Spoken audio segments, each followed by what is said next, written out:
experts in financial planning, estate planning, and more. Your clients rely on you for all that? Yes, we ensure clients receive unparalleled service at every step of the relationship.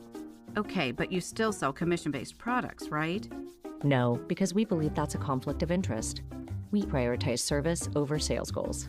So, then how do your fees work? We have a simple and transparent fee that's a percentage of our clients' portfolios. So we do better when our clients do better. Wow, we're more different than I thought. At Fisher Investments, we're clearly different. Learn more at FisherInvestments.com. Investing in securities involves the risk of loss. Discover the best of senior living at Trio Orem and Trio South Ogden. Today's older adults aren't wrapping up their life's journey, they're seeking a new one. And Trio Independent Living is here to help them do just that. With a smart, modern, and connected lifestyle, residents cultivate relationships and maximize independence through signature programs like Prime Fit Wellness that bring living well and well-being to life. Welcome to the new age of senior living. Schedule your visit at leisurecare.com/Utah today. July has some wacky holidays. Did you know that it's National Picnic Month? But my favorite is National Carpet Cleaning Month. At Zero Res, it's the holiday we wait for all year. Our ZR water cleans carpet without leaving behind any icky, crunchy residue. Top off your clean with an expert air duct service for a healthier home. So celebrate with Zero Res and mention the KSL special to get 3 rooms of carpet clean for $99 plus 2 free tickets to Broovies Cinema Pub. Get showtimes and tickets at broovies.com and book your cleaning today at ZeroRes.com. We have emergency traffic and weather together here, brought to you by Sinclair's Dino Pay app, where you can save up to 20 cents a gallon. Still got problems, Heather, huh? Well, we do. Traffic is starting to break up, though, northbound I-15 as you come out of Utah County from the point of the mountain all the way into downtown Salt Lake City. So some areas will be moving better than others and still stop and go. But you also just have a really slow slog trying to get into Park City from eastbound I-80 from the summit of Parley's Canyon over to Kimball Junction, and then again more delays to the US 40 interchange. Get more in 2024 at the Ute Stampede Rodeo, July 10th through 13th.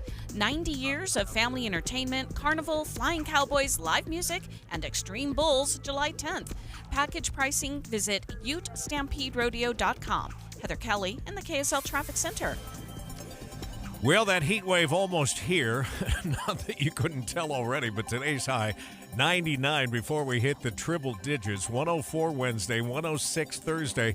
We're going to stay 105 both Friday and Saturday, and maybe some relief in the form of precipitation coming on Sunday. But right now in Salt Lake City, it is already 79 degrees. From the KSL Common Spirit Health Studios, I'm Tim Hughes. Listen online at KSLNewsRadio.com. We're Utah's news, traffic, and weather station. Dave and Dujanovic, your morning companions for talk, analysis, and key perspectives on Utah's biggest stories on KSL News Radio. Dave and Dujanovic, special coverage of the top national story. The top national story is still about President Biden. It feels like he could jump out of a boat and miss water at this point. The president cannot catch a break on any story that's going on right now.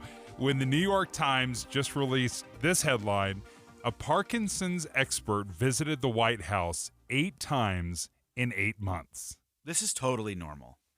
Totally fine. I mean, here's my frustration. We're just hearing about this now, and this happened 8 times in 8 months? This goes back because the logs were released. So if you go to the White House, there's a record, and the White House will release these logs to the public. And they released a chunk, documents from July 2023 to March of this year. And that's where they found that this doctor, Dr. Kevin Kennard, had visited, and he is an expert in Parkinson's, and he had visited the White House 8 times in that 8-month period. Now, Dr. Kennard has been one of those doctors that visits the White House going back to President Obama. So he'd visited, according to the New York Times, at least 10 times in 2012, 4 times in 2013, once in 2014, 8 times in 2016 with President Trump. So he's been visiting the White House off and on throughout the years through Obama's presidency and Trump. But obviously, when you start hearing the stories about President Biden, his health, we've seen, a decline, obviously. And then you see this headline that a Parkinson expert has visited the White House 8 times in 8 months. Well, you can't be surprised when the press start asking questions. And they had this very awkward exchange during the White House press briefing between Karine Jean-Pierre and basically all the reporters. Let me play you a little bit of a snippet between this tense back and forth. It's a very basic, direct question. Wait. Hold on. Wait a second. Eight times, or at least once, in regards to the president specifically. Hold on a second. Not what you should be able to answer by this point. Wait, no. No, wait a minute. Ed, please. A little respect here, please. So, every year, around the president's physical examination, he sees a neurologist. That's 3 times, right? So I am telling you that he has seen a neurologist 3 times while he has been in this presidency. What they were asking is, had he been meeting with this doctor, this neurologist, who again is a specialist in Parkinson's? They were just asking straight up, has he been meeting? And her response was, he meets with a neurologist, or he has an annual physical, and a neurology assessment is made at that time. And that's all she would say. And you could feel the reporters getting increasingly frustrated because this is not directly addressing their question. She goes on to say, or the reporters go on to keep, pressing her. Like, did they actually sit down with him? Did they meet with him? No, he met with Dr. Kennard. Or no, he met with a neurologist. She would not specify who this doctor was. They said, we have seen the White House logs. They are public logs. Anyone can view them. Please tell us, what were they doing in the White House? And she said, I'm not going to say that. That would be a violation of their privacy. Well, that is not accurate because they're on the White House logs. They're public. So I think, Dave, you should be a press secretary one day because the way that you answered it was great. This is a guy, Dr. Kennard, who came in 10 times during Obama's first year, came in 6 times the next year, 1 time the next year. He's in the White House all the time and has been for 15 years. That's the same that's happening right now. There's no difference. Calm down, everybody. He doesn't have Parkinson's. I'm answering you directly. If you need anything more specific, that is a violation of HIPAA. I'm not going to go into the president's health, but I can tell you right now he doesn't have Parkinson's. We just want the reporters are saying, we just want some reassurance. Right. This is all public. Just give us some reassurance. She can't do that. And we were discussing this going back to Trump's presidency, and we both remembered when the President Trump's personal physician, Ronnie Jackson, at the time, would give updates on the president's health. And I want to play a little bit of what it sounds like from the president's physician, Ronnie Jackson. The president's overall health is excellent.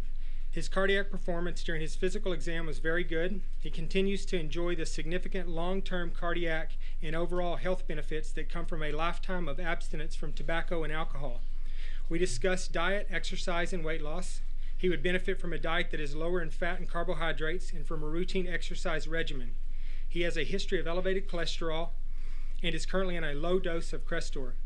In order to further reduce his cholesterol level and further decrease his cardiac risk, we will increase the dose of this particular medication. The president is currently up to date on all recommended preventive medicine and screening tests and exams. All clinical data indicates that the president is currently very healthy and that he will remain so for the duration of his presidency. And that's what I think we're listening for. That's what we're trying to get to. I mean, he's talking about the cholesterol drug that President Trump's on. He's like, history of high cholesterol. He's on this medication. We're going to up the dosage because we want to bring it down, but his overall health is good. He's active. He doesn't smoke. He doesn't drink. He never has smoked, never has drunk. So there was a level of detail and transparency that I remember. I thought, you know what? I appreciate that. It almost seemed a little silly Like, he's in great overall health. I mean, he could lose a little weight. It sounded like my doctor. Yeah, I want to see him sprint on a treadmill while they're doing those tests, because I don't think he's lasting very long. He walks 18. That's all that matters. That's he drives the truck. Golf cart, he drives the golf cart. The golf cart right up on the green, so we know he's doing very minimal walking. But we had talked about that old show from the early 2000s, late 90s, West Wing, and one of the biggest plots is the president has MS, and it couldn't be detected by routine physicals. And when it finally was coming out, it was a big deal. He almost got kicked out of office, and they said he perpetrated a fraud against the American people. And I'm not saying that is fresh in people's minds, but I mean, that kind of gives you a taste of how big it is. And Americans are finally recognizing, and the press is finally acknowledging, that maybe Biden isn't exactly with it.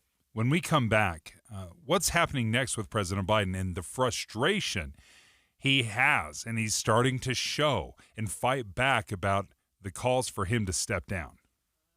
Dave and Dujanovic. Current events can have a lot of moving parts. Our job is to make it easy to keep up. You're part of a bigger world, so spend 15 or 20 minutes here and be part of it. Join us weekday mornings between 5 and 9 on KSL News Radio. Weeks of counting and still no decision. Less than 200 votes separate the Republican primary candidates.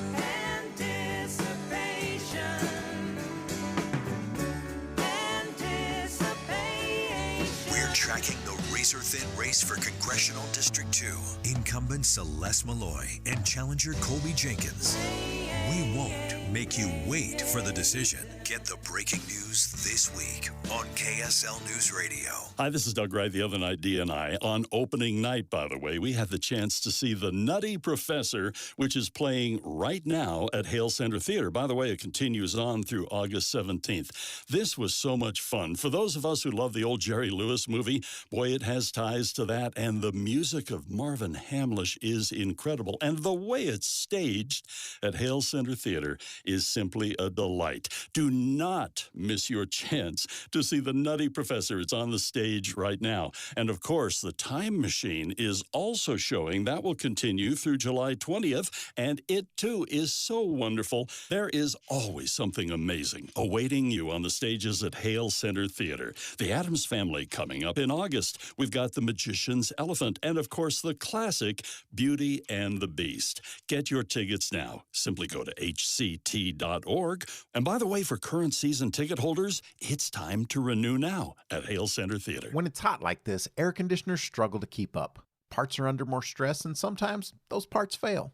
What's up, everybody? I'm Mike Wilson with Any Hour Services, and no one helps more homeowners maintain and repair their air conditioners than Any Hour Services. As a matter of fact, last year, over 32,000 homeowners called Any Hour Services for help maintaining and repairing their systems. Any Hour Services has over 100 HVAC technicians to help with everything from maintenance, repair, to installing a new system. This summer, there'll be a lot of people told they need to replace their air conditioner, and they'll wonder, do I really need to? If you're told you need to replace your air conditioner and you still have questions, Any Hour Services can give you a second opinion and let you know what options are available. Maybe it just needs a little maintenance or a small repair. Maybe it does need to be replaced, but if you don't feel good about being told you need to replace your air conditioner, don't ignore those feelings. Call Any Hour Services for help with air conditioner maintenance, repair, or to schedule a free second opinion. Google Any Hour Services or schedule online at anyhourservices.com. No one helps more homeowners than Any Hour Services.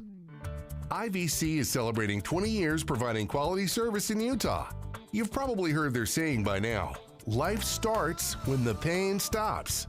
IVC is the most trusted interventional and vein center in the state, and they've been voted Best of Utah Valley 10 years running. The 7 physicians at IVC provide state-of-the-art, comprehensive vein care with many years of experience. The team at IVC takes the time to get to know you and your veins so you're comfortable with the right diagnosis and the right treatment. Patients are like family at IVC. You've also heard many radio ads over the years with real people describing how IVC has dramatically improved their quality of life by eliminating the pain and discomfort caused by varicose veins. Well, what are you waiting for? Don't let vein disease slow you down even one more day, because life starts when the pain stops. Visit iVein.com today to set up a free screening. That's iVein.com. It's time for Rush Hour Rivals. In one corner is a helmet-donning bicyclist. In the other corner is a seatbelt-wearing driver. Can the driver keep a 3-foot distance on the road? Can the cyclist ride in the bike lane and wear reflective gear? Who will win? I'm fine to ride in the bike lane and wear reflective gear. Yeah, and I can easily keep a 3-foot distance. So, not rivals at all? Nah. Meet in the middle so your paths don't.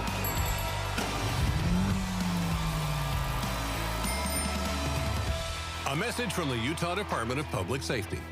Attention business and property managers. GoPave Utah delivers star-spangled striping, paving, repair, and maintenance across the Wasatch Front. Let freedom ring for your customers with GoPave Utah. Contact at gopavutah.com. With the 3 things you need to know this hour, I'm Tim Hughes.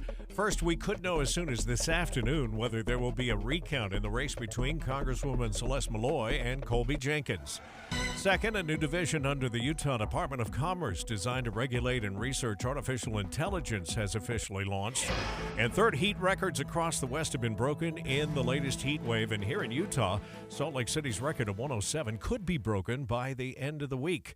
We're going to look for a high today just out of those triple digits at 99, and right now in Salt Lake City, it's already 80 degrees.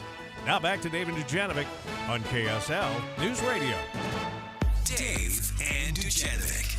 Dave and Dujanovic. Special coverage of the top national story. As President Biden continues to defend his ability to run for president, serve for 4 more years, it really started out, the calls for him to step down was not coming from Republicans. Republicans have been saying that for years. But it wasn't until last week when Congressman Lloyd Doggett from Texas said this about President Biden after that debate performance. I salute President Biden. I just feel that it's time for him to step aside if we were to be able to protect what he allowed us to gain in 2020, which was a victory for democracy. But he delivered us from Trump then. He could be delivering us to Trump this year if we have more of what happened last Thursday. Calling on President Biden to step down and let somebody else, somebody new, replace him before the Democratic National Convention. Now, the question, Adam Gardner, by the way, is filling in for Debbie Dujanovic, was that going to be the lone voice, the one token person that comes out and says, hey, maybe he should consider stepping down? Or was that going to be the crack in the dam where a bunch of other cracks spring up and other people start calling for him to step down? We've seen multiple folks in Congress, I think 5 or 6 now, that have come out and said, hey, it's time to step aside. And the way that he did it, that sound that you just played, he was very deferential. You gained us a lot. We didn't have Trump because of you. Like, you were the guy that could win. We rallied behind you, but we're worried that your cognitive abilities are such that you're going to be delivering us into the hands of Donald Trump if you keep going. And on the Senate side, you know, the Senate Democrats are very led by a leader. I mean, they follow Chuck Schumer pretty well. Like the Pied Piper. Yes. Yeah. And Senator Mark Warner from Virginia, who's actually a really good, like, he's a good guy. He's pragmatic. He's seeing the writing on the wall. And he actually went around to different Democrats in the Senate caucus and said, hey, we're going to schedule a meeting and we're going to talk about the ability for Biden to continue this and what we should do. I think they're really worried, too, about sticking their necks out for this guy. They're all going to go on the campaign trail and be like, we're really behind Biden, like, kind of like he's fine. He's a good dude. He's been great, you know, back in the 70s. And so they're worried that they're going to stick their necks out for a guy who's going to lose and is kind of embarrassing. But that meeting never got scheduled. And it looks like Axios has reported that it's kind of like Senate Majority Leader Chuck Schumer got in the way of that, like, hey, knock this off. Stepped in, said, we're not doing this. And that's the role of a majority leader. That's what he should be doing until the president can figure it out. But Senator Warner did release a statement, and he said, as these conversations continue, he's talking about whether or not Joe Biden should step down. He says, I believe it is incumbent upon the president to more aggressively make his case to the American people and to hear directly from a broader group of voices about how to best prevent Trump's lawlessness from returning to the White House, to make a more aggressive case directly to the American people. That's what he is calling for. Do you think that's going to happen, though? Well, it's a little bit interesting because we did hear him join Joe Scarborough on Morning Joe, and this is what Joe Biden, and this was, we'll dissect this in a minute, but it was a phone interview, and this is what President Biden said about the calls for him to step down. I'm getting so frustrated by the elites. Now, I'm not talking about you guys, but about the elites in the party who they know so much more. But any of these guys don't think I should run against me. Go ahead, announce the president. Challenge me in the convention. It's very interesting to hear him get so animated. He's usually not. And he said the elites are coming after me. Well, Joe Biden has been an elite in the party for like 40 years. So they're not just coming after, it's not just the elites, it's the common people that are actually finally seeing what's really happening. And as he's expressing that frustration, it just continues. There's every day it seems like somebody else is now stepping up. Democratic Congressman Mike Quigley said this. I would say, Mr. President, your legacy is set. We owe you the greatest debt of gratitude. The only thing that you can do now to cement that for all time and prevent utter catastrophe is to step down and let someone else do this. And it has echoes of what Congressman Doggett was saying is, hey, thank you. This is a good thing for you to step down. It is a little bit of a spin because if he were to step down, this is like red button push of panic because there's no clear line of succession of who would be the next Democratic nominee. Obviously, Vice President Kamala Harris would probably jump to the top of that list, but there's no way that other people don't throw their names into the ring. But he said in that phone interview, and it's ironic that he did a phone interview. What do you make of that? I think they did a phone interview so he could read what he was going to say, and that's okay. I mean, President Trump used to call into Morning Joe every morning. But he said, run against me. If the elites don't like me, run against me. Well, he knows full well that they cannot.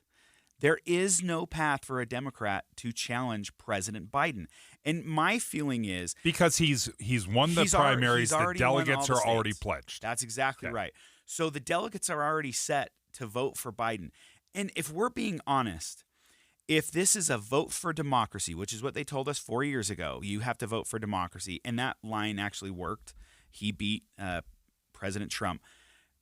If you are really saying that I'm the only one that can protect democracy and the Democrats use this line again, why would you have President Biden be the only guy that can fight against Trump?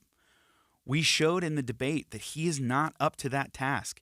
If democracy, as you say, is that important, you got to have somebody else step in. And this is a really fair question to ask. Why was this not being asked a year ago? Because are we that surprised after that debate performance that this is where all the chaos is coming from? Or did we know this a year ago? Did we know it a couple of years ago? I mean, quite honestly, I don't buy that this is a brand new, acute, something acute that happened, and then all of a sudden, this is a surprise to everyone. There were rumors, and they were dismissed. They knew a year ago. The White House knew a year ago, and they scuttled every single candidate that was looking at jumping in the race. No, Biden is in. You better back your president. All of those were scuttled. On the Republican side, it was the complete opposite. A lot of folks didn't like Trump, myself included, but we had a ton of people to choose from. They didn't pan out. The delegates, the people chose Trump again. Not so on the Democratic side. And it is rare. It would have been very, very rare to have a robust primary for a sitting president. I understand that. Like, that is basically unheard of. I mean, we still remember. It's back to Jimmy Carter. It's Jimmy Carter and Teddy Kennedy, right? That's I mean, the last time. And that was devastating to the Carter presidency to be challenged like that. But nevertheless, are you better off now than having had that robust primary and challenging? Because who knows, someone very well could have made a case that resonated and people rallied around. So if he does step down, and that's the only practical way for another nominee to take his place, is he has to willingly step down.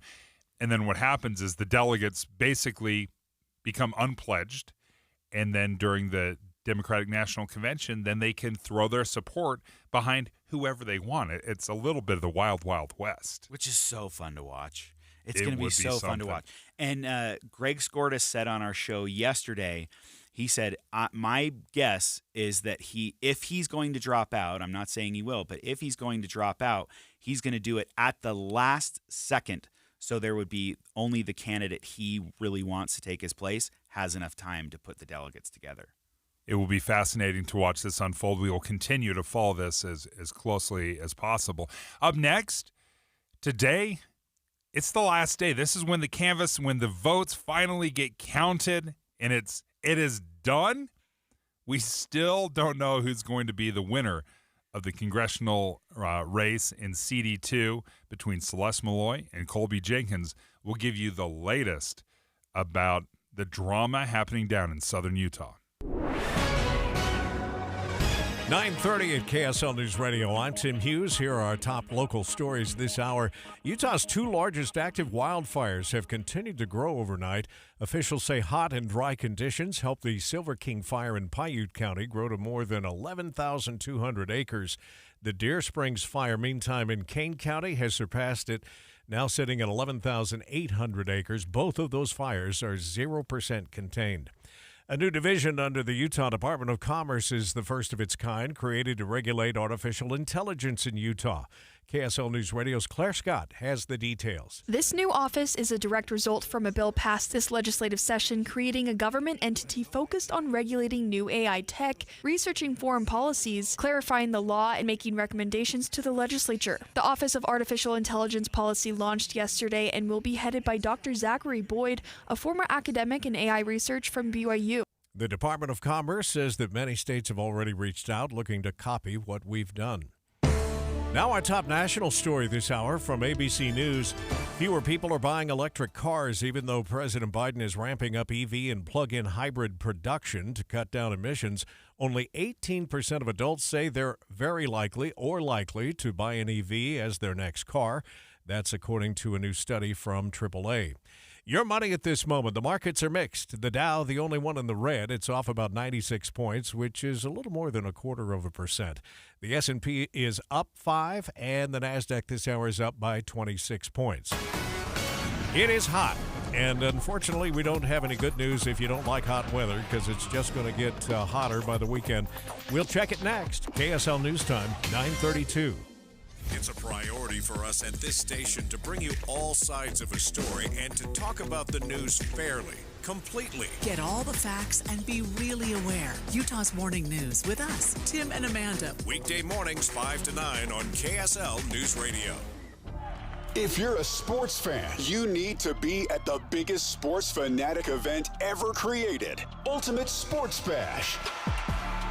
Happening this weekend at Mountain America Expo Center. Watch performances by the Dunk Team that you've seen perform at the Utah Jazz Games, pickleball, wrestling, and half-pipe performers, with clinics and panels with some of your favorite athletes and coaches, like Ute football coach Kyle Whittingham. Meet your heroes, like Jazz royalty Brian Russell and Greg Ostertag, BYU alum Minnesota Vikings QB Jaron Hall, Utes alum Philadelphia Eagles wide receiver Britton Covey, and Wheels panels, formerly of Nitro Circus. There's even a sports car show. All the panels, performances, photo ops, and autographs you can smash into 2 days. Tickets on sale now at ultimatesportsbash.com. And now offering a 2-day family pass for just $150. Get yours now at ultimatesportsbash.com. Tim Jr. here from RGS Exteriors. Did you know that we offer 3 distinct styles of gutter protection? Each one meant to handle a specific leaf problem. You might not even know there are different styles of gutter protection,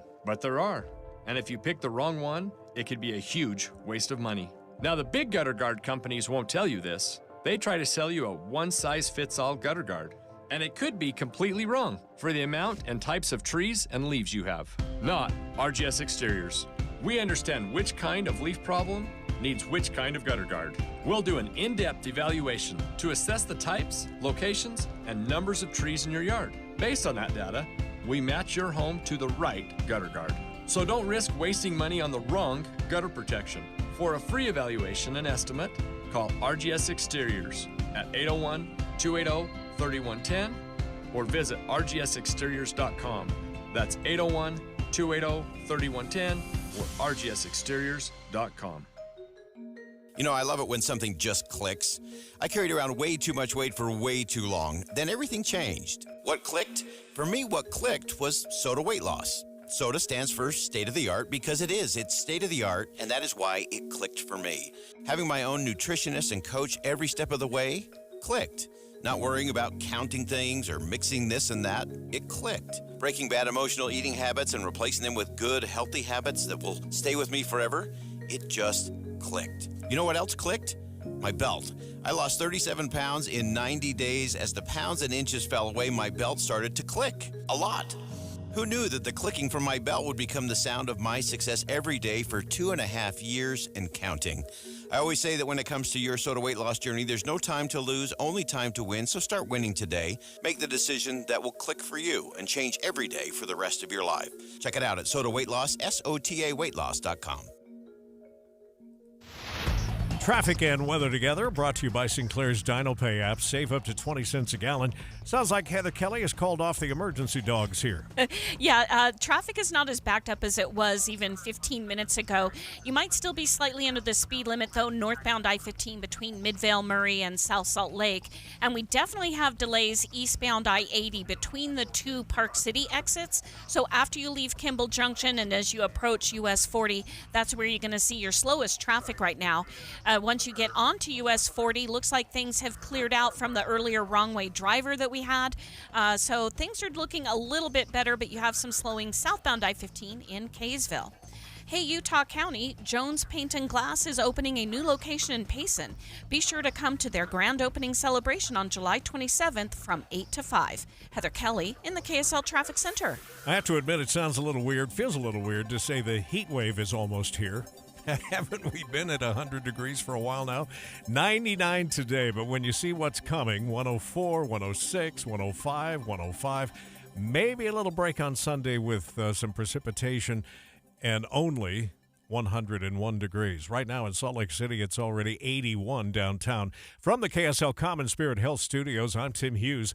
Listen online at kslnewsradio.com, Utah's news, traffic, and weather station.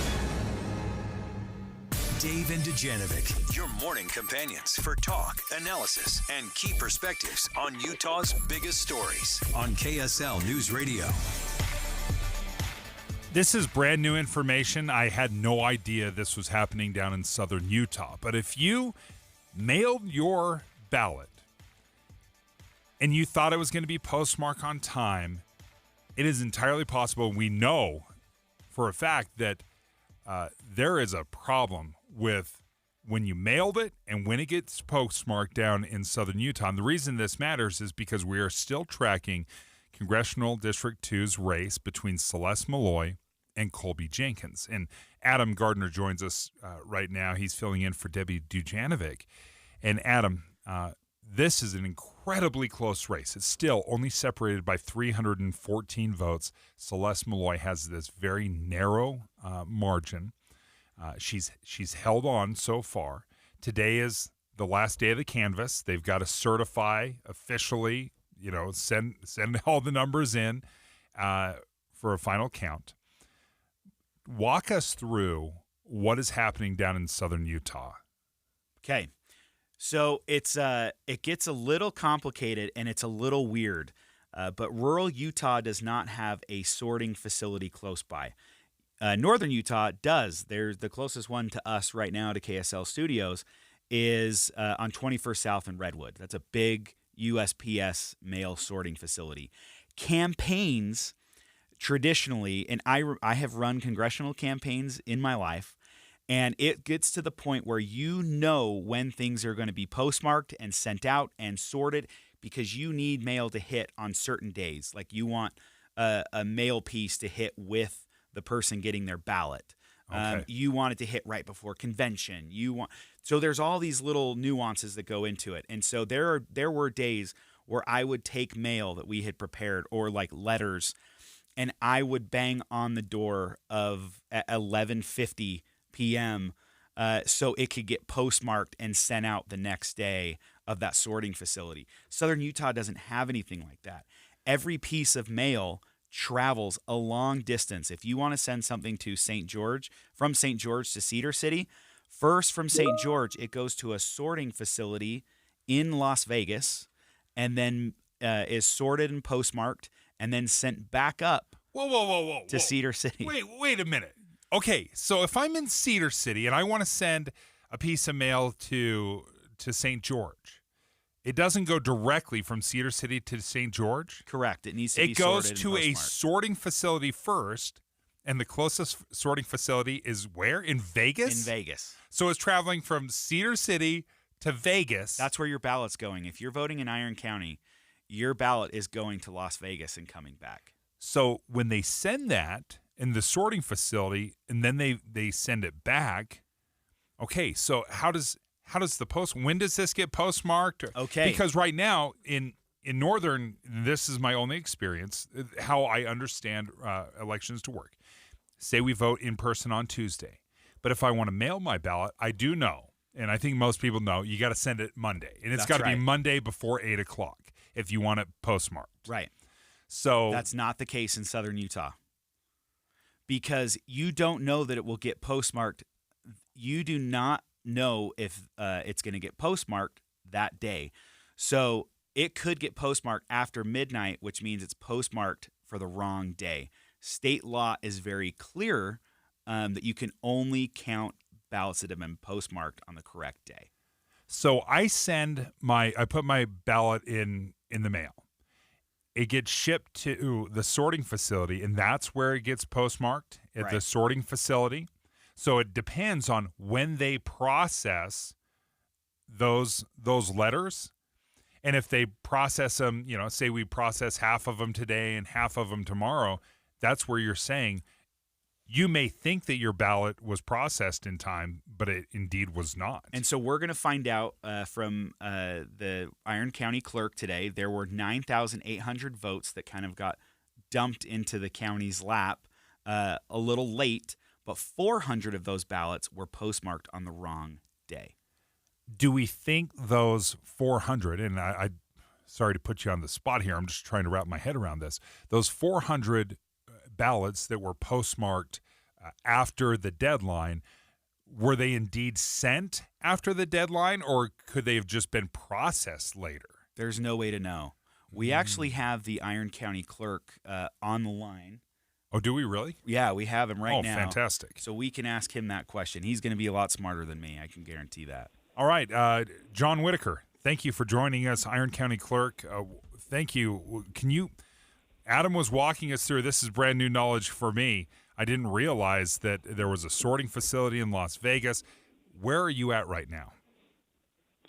We had our scheduled canvass meeting yesterday, and the Board of Canvassers opted to reschedule for this afternoon. It's a special meeting, and they'll consider that again. It sounded like the explanation that you all gave was pretty accurate. The mail goes to this sort facility in Vegas and then back, and I've received some assurances that the postmarks are timely, but I've got a lot of anecdotal information that says they're not. People who went out of town and dropped it in on Saturday, and yet still got a letter from us saying, hey, your ballot was returned late because of the postmark. And I received in the mail a large batch, over 400, that had this postmark that was too late. Does state law let you count those? No, and there's kind of two parts to that, right? There's the state law, and really there's just no wiggle room on the state law, because the state law says it shall be, postmarked the day before. It doesn't talk about when it goes in the mail, and so we tell people, look, get in line and get a hand stamp instead of the cancellation mark. And I think this has been just a horrendous experience on our end. And so we're going to actually change our instructions to voters to say, if you're not going to mail it several days before the election, put it in one of our drop boxes. And there's no way for you to know whether or not that's The ballot. second part. Go ahead. No, that was the second part. Oh, okay. Some of those were probably late. Well, which ones? I can't tell. All I have is the postmark that says the 25th. So, not only have you got the state law that I'm bound by, but you've got this challenge of some of those probably were late. Well, which ones? I don't know. They all have the same postmark, and certainly I believe some of them were mailed on time, and you would have a reasonable expectation, regardless of whatever the Postal Service's internal process is, of a timely postmark. And when I've written to them, that's been my complaint, is we don't have confidence in a timely postmark. And therefore we're going to have to change our messaging, because we can't continue to have voters be disenfranchised by not having their vote count when they would have a reasonable expectation that you're going to get a timely postmark. So how can citizens vote in your county? So I'm in the city. Let's say I'm in the city of Enoch and I'm about to go out of town. And hey, we're maybe a little too close. It's Monday, so technically it would be postmarked. But what other options do I have if I don't just put it in the mail? So in Iron County, as in all 29 counties, we have drop box locations. We have in every municipality. We have a box that is maintained by them, or kept by them. We deliver them and pick them up, but they could drop that on Monday in the municipality. So Enoch City office, Cedar City office. We even have one out at the Burl Junction, out in the West Desert area. And then starting this election, we actually physically have them, but we'll actually have them in place. We'll have the 24-hour outside drop boxes in Enoch City, Parowan City, and so there's a lot. There's a lot of options, and so it sounds like the messaging across most rural counties just needs to be adjusted a little bit. Like if it's Monday, you have to go into a post office, get that hand stamped. You have to make sure that you're prepared, or you got to go vote in person, or you have to use that drop box. Right. There are options and available. those drop boxes are a very convenient way to do it, and a lot of our voters already do that. That's correct. Well, we appreciate you taking the time to walk us through that. John Whitaker, who's the Iron County Clerk, thank you for joining us. That is tricky. I had not realized when you're talking about rural counties that they have to prepare and plan for things a little differently than we do. Having a processing facility in Las Vegas may very well put your postmark too late where it is not counted. And according to Iron County Clerk John Whitaker, he's got about 400 ballots right now that are postmarked after the appropriate time and cannot be counted. So, County Clerk John Whitaker, thank you. Dave and Dujanovic. Here's a trick to podcasting at work and getting all the Utah news you love. Download the KSL News Radio app. The podcast for Utah's morning news and Dave and Debbie are right there. Dozens of podcasts a day. That's the app for KSL News Radio. Need a ride? Call Utah Transit Authority's referral line. This dedicated phone number is a resource created specifically for individuals with disabilities, aging adults over the age of 60, and veterans who need temporary assistance finding specialized transportation solutions. Simply give us a call at 801-287-2870. Leave your name and phone number, and a UTA representative will get back to you soon. If you're facing ongoing day-to-day transportation challenges, the UTA referral line is here to help. From medical appointments to the grocery store, we're here to get you where you need to go. Please call 801-287-2870. This dedicated phone number is a resource created specifically for individuals with disabilities, aging adults over the age of 60, and veterans who need temporary assistance finding specialized transportation solutions. 801-287-2870. That's 801-287-2870. Don't be worried, be ready. KSL News Radio has partnered with Be Ready Utah to provide the plans your family needs for an emergency, the tools and supplies to keep on hand, and the knowledge on how to keep a cool head. It's Be Ready Utah. Listen to our show, Dave and Dujanovic, for Be Ready tips and tools. Or you can always find the latest preparation info at BeReadyUtah.gov. Be Ready Utah with KSL News Radio. At the heart and soul of the Larry H. Miller Company is the connection between people and the places they share. Because we believe that life takes place. Places for families to live, to laugh, and to heal. Places where recreation meets innovation. Places where entrepreneurship is blended with stewardship. Places built on the value of relationships. From the top of our minds to the bottom of our hearts, we're fully invested and fully committed to making the places that will enrich lives for generations to come. Tay-Tay was a typical girl that loved pink, singing, and all kinds of animals. At 3 years old, she tumbled off a horse and received a traumatic brain injury. Her family prayed for a miracle, and when they realized their daughter would not survive, they made the decision to donate her organs. Because of her donation, 4 other people received her organs and tissue, allowing others to live. Go to DonorConnect.life and read about what it takes to become a donor. Did you know many people think that they're too old and not in good enough health to be a donor? Anyone can be a donor. If you were told that it could save a life for someone close to you, or even a stranger, would you please donate? Finding out more on why you should become a donor is pretty easy. DonorConnect.life can walk you through the process and what it takes to simply sign up. Check yes to become a donor when you renew your driver's license. Give hope, heal life. DonorConnect.life. A happy place comes in many colors. One that leaves you feeling refreshed. Something that gets you all fired up. Or gives you the space to chill. Whatever your color, bring happiness home with CertaPro Painters and make your happy place your home. CertaPro Painters. That's painting happy. Get started today at CertaPro.com. Each CertaPro Painters business is independently owned and operated. Contractor license and registration information is available at CertaPro.com. Hey, you know the text line here at KSL is 57500. Well, if you text the word news, you're going to get all the latest updates and breaking news. Make sure you do that.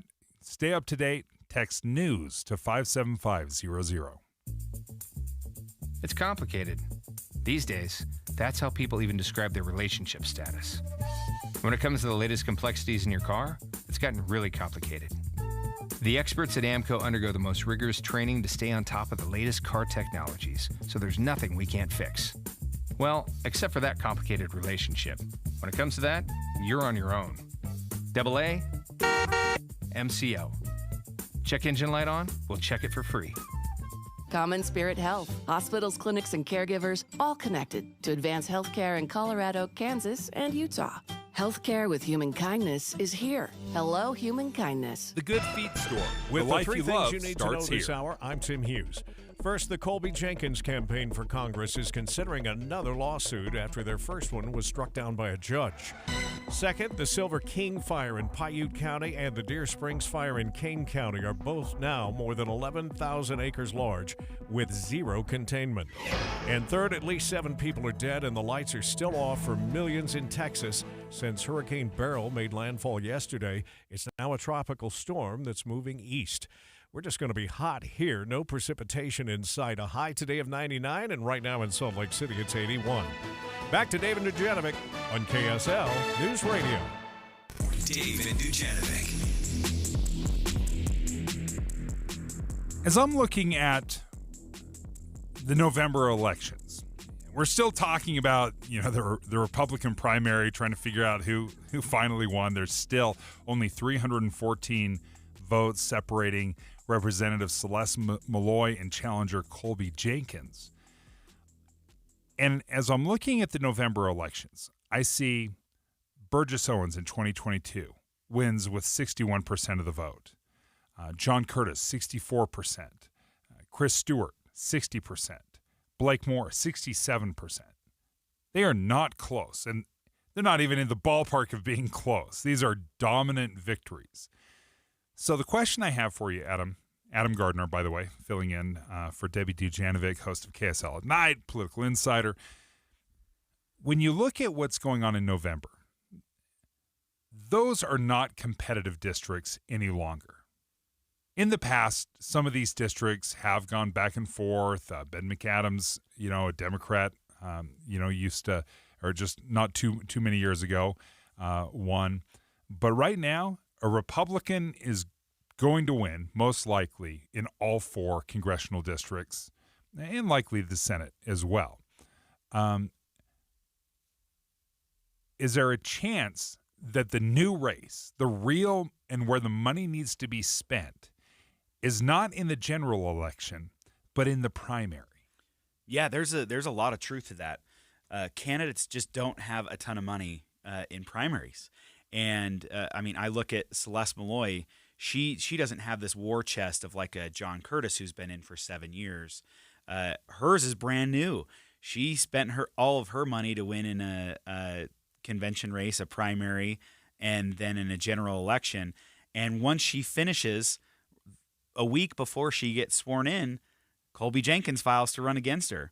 And so she has to start that process all over again. You have to run a massive convention race because your opponent's spending a ton of money and has the backing of and I'm going to call it the establishment of like the Mike Lees, who's, he's been in the longest. Yeah. So you have kind of this establishment Republican money that's now coming into in this insurgent race.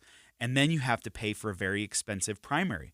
You're not just campaigning in Davis County. You're campaigning to 1 million people across the state.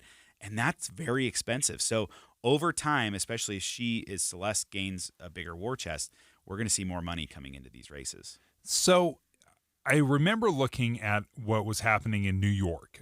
Jamal Bowman, who is a very progressive Democrat, a very liberal Democrat. Part of the squad. Part of the squad. So AOC, Rashida Tlaib, part of that group. He gets primaried. He gets challenged in the primary by George Latimer. And Latimer ends up winning. Dominating. It was not close. Not 58-41. He dominates it. But they spent $25 million in that primary race. Yeah.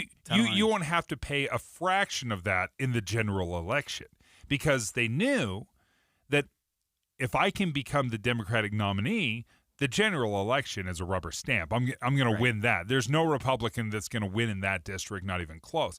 So they spent $25 million in that race. I wonder how many of these races across the country that have very, very comfortable borders for either a Republican or Democrat, because the way the lines have been drawn, there are just some very guaranteed districts. Is the real race going to be the primary race? And how much money are candidates going to have to change the way they think about fundraising and front load their spending to spend everything on the primary to make sure they get out of the primary, and then they go cheap on the general? It depends on what type of district you live in. For Jamal Bowman, the interesting thing is he was seen as very anti-Israel, an anti-Semite, and so AIPAC, which is the American Israel Political Action Committee, came in strong. They spent $20 million in that race to defeat him in the primary because they are doing just what you said. They know that it's going to be a Democrat seat. They don't care. They're ideologues. They want him out. But he was down by 18 points before they even got in. Oh, wow. So they were doing it as a statement, like, we are ticked off at this guy. So let's make two differences in money here. You have traditional money, which is used for influence, and usually in a general election, that's so they have access to the politician that wins. Okay. And then you have special interest money, like in Jamal's race, that's just issue related, and they just want to see the guy that's for or against their issue stay or leave. It will be very, very interesting, especially because if Celeste Malloy does end up hanging on, she's got a narrow margin right now, 314 votes, barely wins with 50.1% of the vote in the primary. She very easily could win by 20 or 30 points in a general election because that's what's happening. If she wins, she'll win by 30. And Colby, same thing. That's why you gotta get out of the primary first, and it may cost you a lot of money.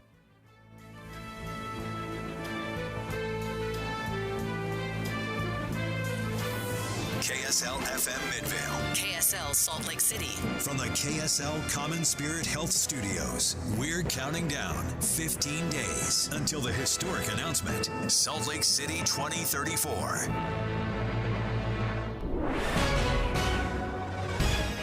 It's 10 o'clock at KSL News Radio. I'm Dan Bonas. KSL's top story this hour, Utah's two biggest active wildfires still growing thanks to the hot, dry weather. KSL News Radio's Adam Small has the latest. The Silver King fire in Paiute County, which has forced some Marysville residents to evacuate, is now over 11,200 acres large. But overnight, another fire that's only been burning half as long has jumped it as the largest active wildfire in the state. That's the Deer Springs fire south of Bryce Canyon in Kane County. It's now 11,800 acres, which is more than 20 times its size shortly after it started on Sunday. And it's still 0% contained. Crews say it appears to be human-caused, but they are still investigating. Adam Small, KSL News Radio. Our top national story this hour from ABC News. Republicans watching Democrats struggle with their support for President Biden. House Speaker Mike Johnson criticized his colleagues in Congress, saying they've misled voters about Biden's condition. The Democrats have misled us, and they need to be held accountable for that. A few House Democrats have called for Biden to step aside, but most are supporting his nomination at this point. Your money at this moment, the Dow Jones is down 41 points right now, while the NASDAQ is up 48. And our KSL weather, it's going to get very, very hot this week. That's next. KSL News Time, 10:01. Here's a way to get breaking news updates anywhere you go. At the store or in a work meeting, you can get breaking news on your phone. You can quickly read it, swipe, or click for more. It's super discreet, super fast. That's the app for KSL News Radio. Introducing Peach Doors and Windows. Are you ready to upgrade your home with stunning new windows but are overwhelmed with how to begin? Look no further than Peach Windows. You know at Peach, they are all about giving you options. Peach offers a wide selection of wood windows, sleek modern black metal frames, European tilt and turn windows, plus much, much more. It's not just about looks, it's about durability and security to protect what matters most. Let them help you find the perfect match for your home, budget, and personal style.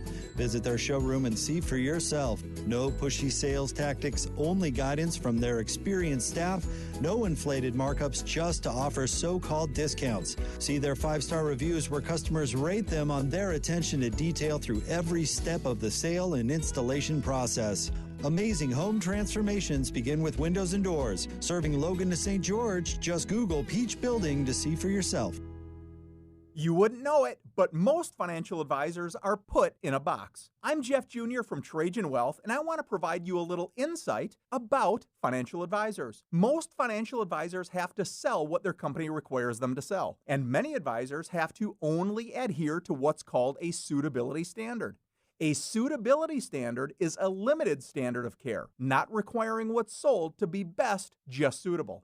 Advisors with this loose standard often have limited investment and product selection. Trajan Wealth is held to a fiduciary standard, which is the highest standard of care in the advisory business. And that's just one of the many reasons we have billions of dollars under our care and attract clients from other advisors. Raise your standards today and call Trajan Wealth.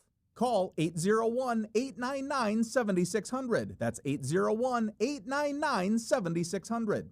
Advisory services offered through Trajan Wealth, LLC, an SEC-registered investment advisor. Is that arthritic joint pain keeping you from doing the things you love? Quality time with your family.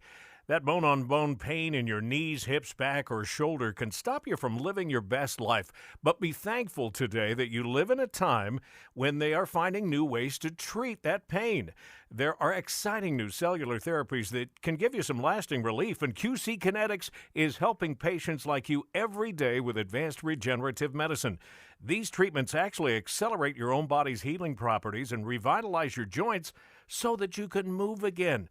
QC Kinetics has helped so many people, and they're now here in Utah. You'll find their medical professionals in Mill Creek, Provo, and Bountiful, and they're ready to help deliver your relief and help you get your life back. This is the future of medicine, so call QC Kinetics today, 385-766-1987. That's 385-766-1987. Call QC Kinetics today, 385-766-1987. Do you worry about how much someone drinks? Do you feel angry or depressed most of the time? Do you feel neglected or unloved? Do you feel you attract people who tend to be compulsive or abusive? Do you have money problems because of someone else's drinking? Are you afraid or embarrassed to bring your friends home? Do you feel that if the drinker loved you, she or he would stop drinking? If you answered yes to any of these questions, you are not alone. More than half of all adults have a family history of alcoholism. Not everyone trapped by alcohol is an alcoholic. Families and friends are suffering too. Al-Anon and Alateen can help. Call 1-866-200-0223 or visit alanon.org/help. I'm Dave Cawley, investigative journalist and host of the podcast Cold. In October of 1985, a woman named Cherie Warren left work at a busy Salt Lake City office to meet her estranged husband at a downtown auto dealership. She never made it home. Cherie's car surfaced weeks later in Las Vegas. In the parking lot of a hotel casino. No one knows how it got there. Strange. It was strange. Both Cherie's estranged husband and her boyfriend raised suspicion for investigators. I kind of thought that he might have done something. But no arrests were ever made. In Cold Season 3, we dig into double lives, make new connections in the case, and examine the difficulty raised by reasonable doubt. We want answers just as much as anyone else. They have creeps like that now too, so nothing's changed. That's the new Cold Season 3, The Search for Cherie, now available anywhere you get your podcasts. Traffic and weather together, brought to you by Sinclair's DinoPay app. Save up to 20 cents per gallon. Here's Heather Kelly. We've got a new crash southbound I-15 in Lehigh. This is just as you come off the point of the mountain heading toward the SR-92 exit. It's blocking the HOV lane and the left shoulder, and that is causing a bit of slowing in the area. But if you're northbound I-15 in the Salt Lake Valley, you also have delays between 90th and 7200 South in Midvale. I never heard of a crash in the area. There may have been emergency pothole repair or debris, but all traffic was halted for several minutes in that area. It's now moving again, but residual delays remain.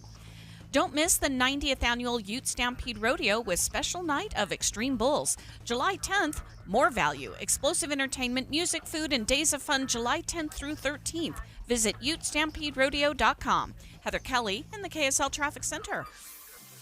We'll get up to 99 today, but tomorrow could reach 104 with 106 on Thursday. Those very hot temperatures continue through the weekend. Right now, 83 degrees and sunny. I'm Dan Bomas from the KSL Common Spirit Health Studios. Listen online at kslnewsradio.com. We're Utah's news, traffic, and weather station. Dave and Dujanovic, your morning companions for talk, analysis, and key perspectives on Utah's biggest stories on KSL News Radio.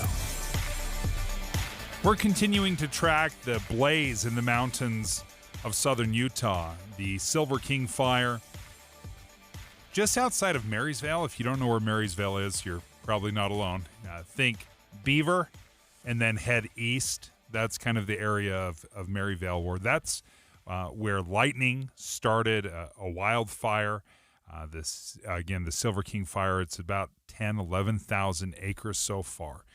And what we wanted to know is, how is this affecting air quality? Is this going to come up north?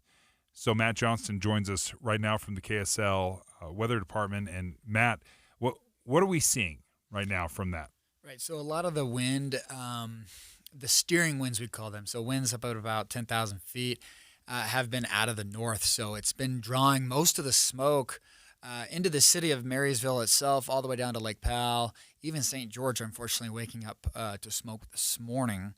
But those winds should switch as this high pressure system moves in, and I think we could see a little bit more of a southerly flow. So that might draw some of that smoke up into northern Utah. That wouldn't be until this weekend, but that is looking more and more likely that we'll start to see a film of smoke move in. Enough to affect the air quality? Yeah, but I don't think it's going to be as bad as what they're seeing down in south central Utah. But I think we'll see, some moderate levels. If it's thick enough, unhealthy for sensitive groups. But right now, I don't see any indications for that, because a lot of the smoke that does make it up north will probably be up at higher elevations, and it'll be thinned out as it's had to travel further north. So, yes, definitely seeing smoke probably this weekend because of that, but not super thick. All right, perfect. Matt Johnston, thank you for giving us the latest. And I wanted to continue that conversation a little bit with you, Adam Gardner, because you've done a lot of work specifically with Senator Romney.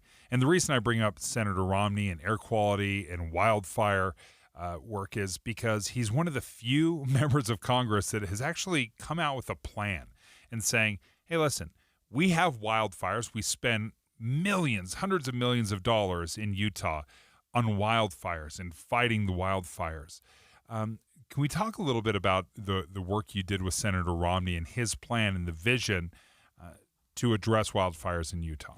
So, and I worked in the Utah office, and so whatever brainchild they had in Washington, D.C., it was just kind of our job to help implement things. And so I was really lucky to see that the EMBER Act, EMBER, which is very clever. In Congress, you have to name things very cleverly. It's got to be, yeah. Remember them.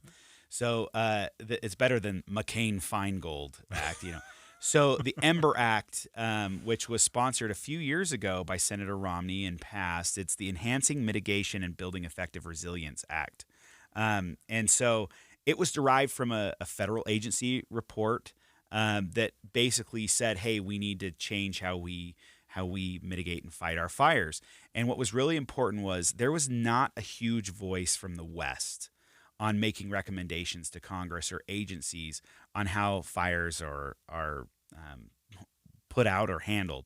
And because we know, and Senator Romney... Speaking specifically of federal lands. Yes. Right, okay. So if you look at state lands, I think states do a pretty good job of managing their lands.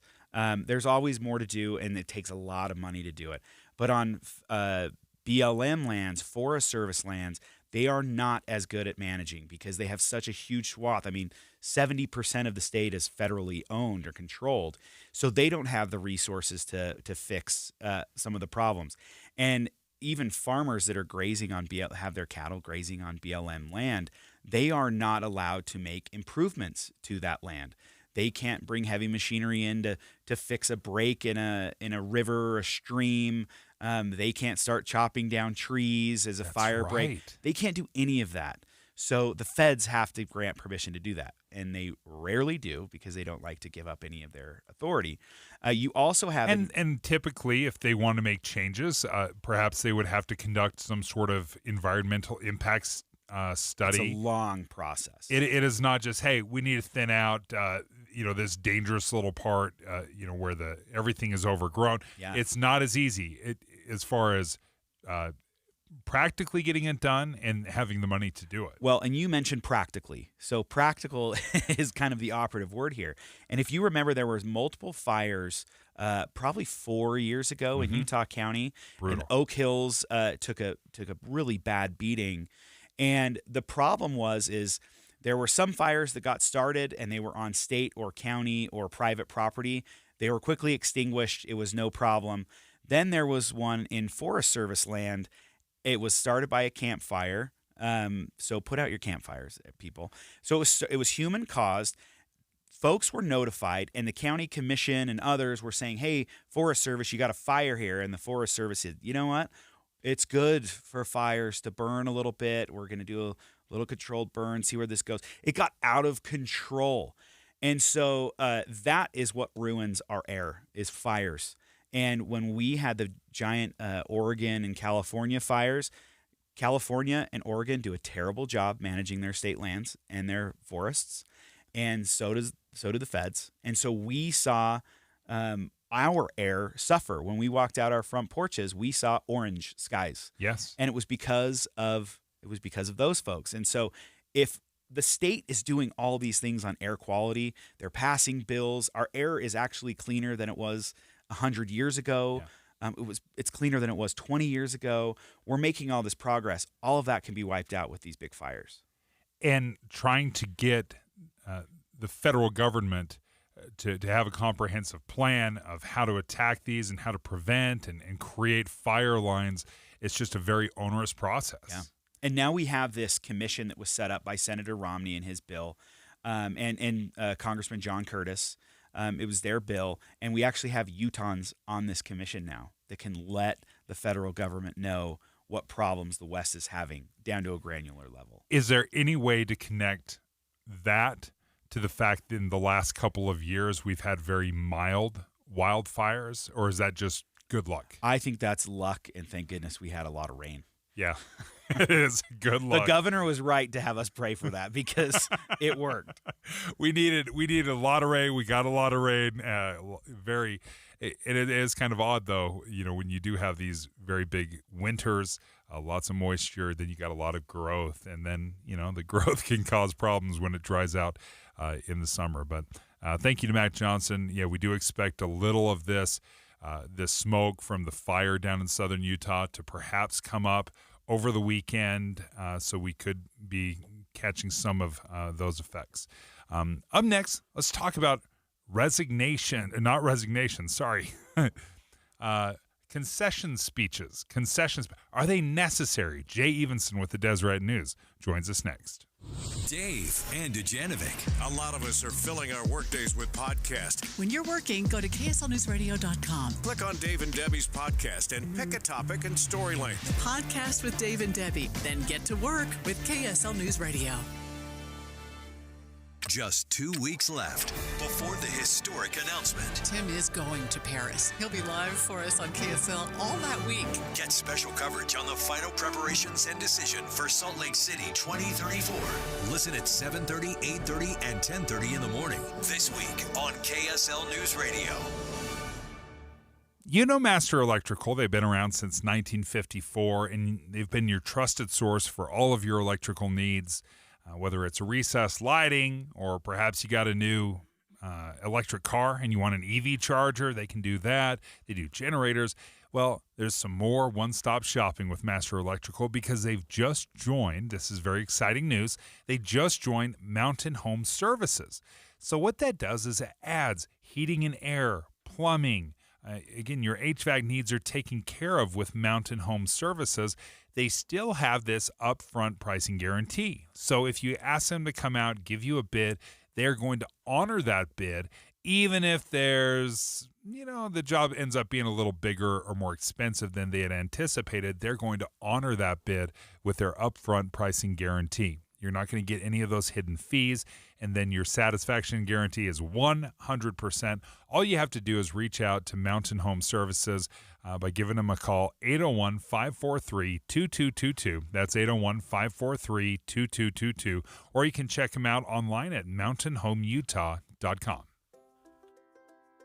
My wife and I always loved doing everything together. Jiu-jitsu, kayaking, and intimacy was always on point. It was around my early 30s when I noticed a downward trend. Watching a lot of TV, putting on weight, and just full of self-doubt. I had tried another men's clinic with disappointing results. It's the personalized treatment I receive at Revive Men's Health that has been the complete game changer for me. I've got my energy and motivation back, I'm feeling stronger than I did in my 20s, and it made me a much better husband to my wife. I'm Eric Ramos, healthcare provider at Revive Men's Health. If you are always feeling tired or moody, have a difficult time sleeping, or decreased libido, you may be suffering from low testosterone. Book your free T-check and exam at Revive Men's Health, Salt Lake City. Call 801-263-7777. That's 801-263-7777. Or visit ReviveMen'sHealth.com. Paid for by government. Did you hear? A secret hoard of 1904 $20 Gold Liberty coins have been found. These gorgeous 1904p gold coins are as bright and shiny as the day they were struck. And less than 500 of these gold coins are available. Coin experts are calling this secret U.S. gold coin discovery a once-in-a-lifetime opportunity. And you can own a piece of the hoard. When you call, you are guaranteed a 1904 Gold Liberty struck at the iconic Philadelphia Mint. With limited availability, you must call now. These 1904 dated gold coins are still in uncirculated condition with brilliant luster. That is 120 years of history you can hold in your hand. To learn more, call 1-800-895-7664. Call now and you'll receive a free bonus, a $75 value free with every order. Call 1-800-895-7664 now to secure your 1904p $20 Gold Liberty coins before they sell out. That's 1-800-895-7664. Getting help with electrical repairs is easier than you think. All you have to do is call Any Hour Services or schedule an appointment at anyhourservices.com. No one helps more homeowners than Any Hour Services. With the three things you need to know this hour, I'm Dan Bonas. First, one of the wildfires burning in southern Utah blew up from just a few acres to more than 11,000 in just the past 24 hours. Second, the Republican Speaker of the House says Democrats have covered up President Biden's condition. And third, we could set new records for hot weather in northern Utah this week. 83 degrees and sunny in Salt Lake City. And back to David Dujanovic on KSL News Radio. Dave and Dujanovic.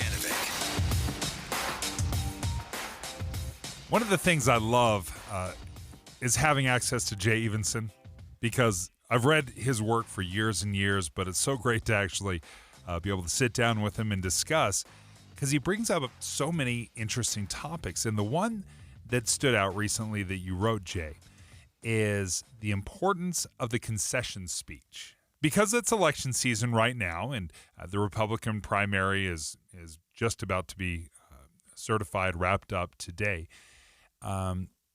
is there an important role the concession speeches play? Because in the past, I kind of laugh at concession speeches, because I'm like, I don't need your concession speech. It doesn't matter. You cannot concede all you want and still lose. Like, is it really important to concede? And I thought your article did a wonderful job of explaining why this is an important tradition. And that's quite frankly what it is, a tradition after elections. It is a tradition, and I think if you go back historically, the first official concession of a race was in 1896. It was William Jennings Bryan who lost the race for president to William McKinley, and he sent him a telegram that said, "We have submitted the issue to the American people, and their will is law," which is an interesting way to put it. And when we got into the 20th century and radio and television became more important, it became a tradition that losers would concede. And I maintain this has become a very important part of the American political landscape. And I think losers in races are in a unique position of power, because only they can declare faith in the process, even though they lost. only they can unify the electorate and say, look, I know we had dreams and this is what we wanted to do, but the voters said something different. Now, please set aside your animosities and let's rally behind the person who won. That's the unique position that a loser in a race holds. And if we lose that, I think in our country, we lose something very precious. You know, I'm reminded of it was Richard Nixon, I believe, when he had lost John F. Kennedy and he served as vice president. And there's a story that goes a couple of days after the election, or maybe the day after, his advisors came to him and said, there was a lot of fraud that happened in Chicago because of the dailies and in Illinois. This race is closer than you think. We think there's a path forward. We can overturn this election. And he said, you know what? Kennedy stole this fair and square. And he said that it's Senator Kennedy's turn to take the helm, and he was back later. But that doesn't happen too much anymore, it seems, Jay. Not in the last couple of years. The Nixon case is very interesting because, it's hard to use Nixon as an example of something that was moral and correct and was done right. But it was in 1960. You mentioned Illinois.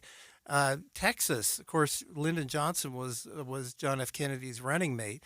There were 50,000 ballots there that were thrown out on technicalities, and it was a very close race.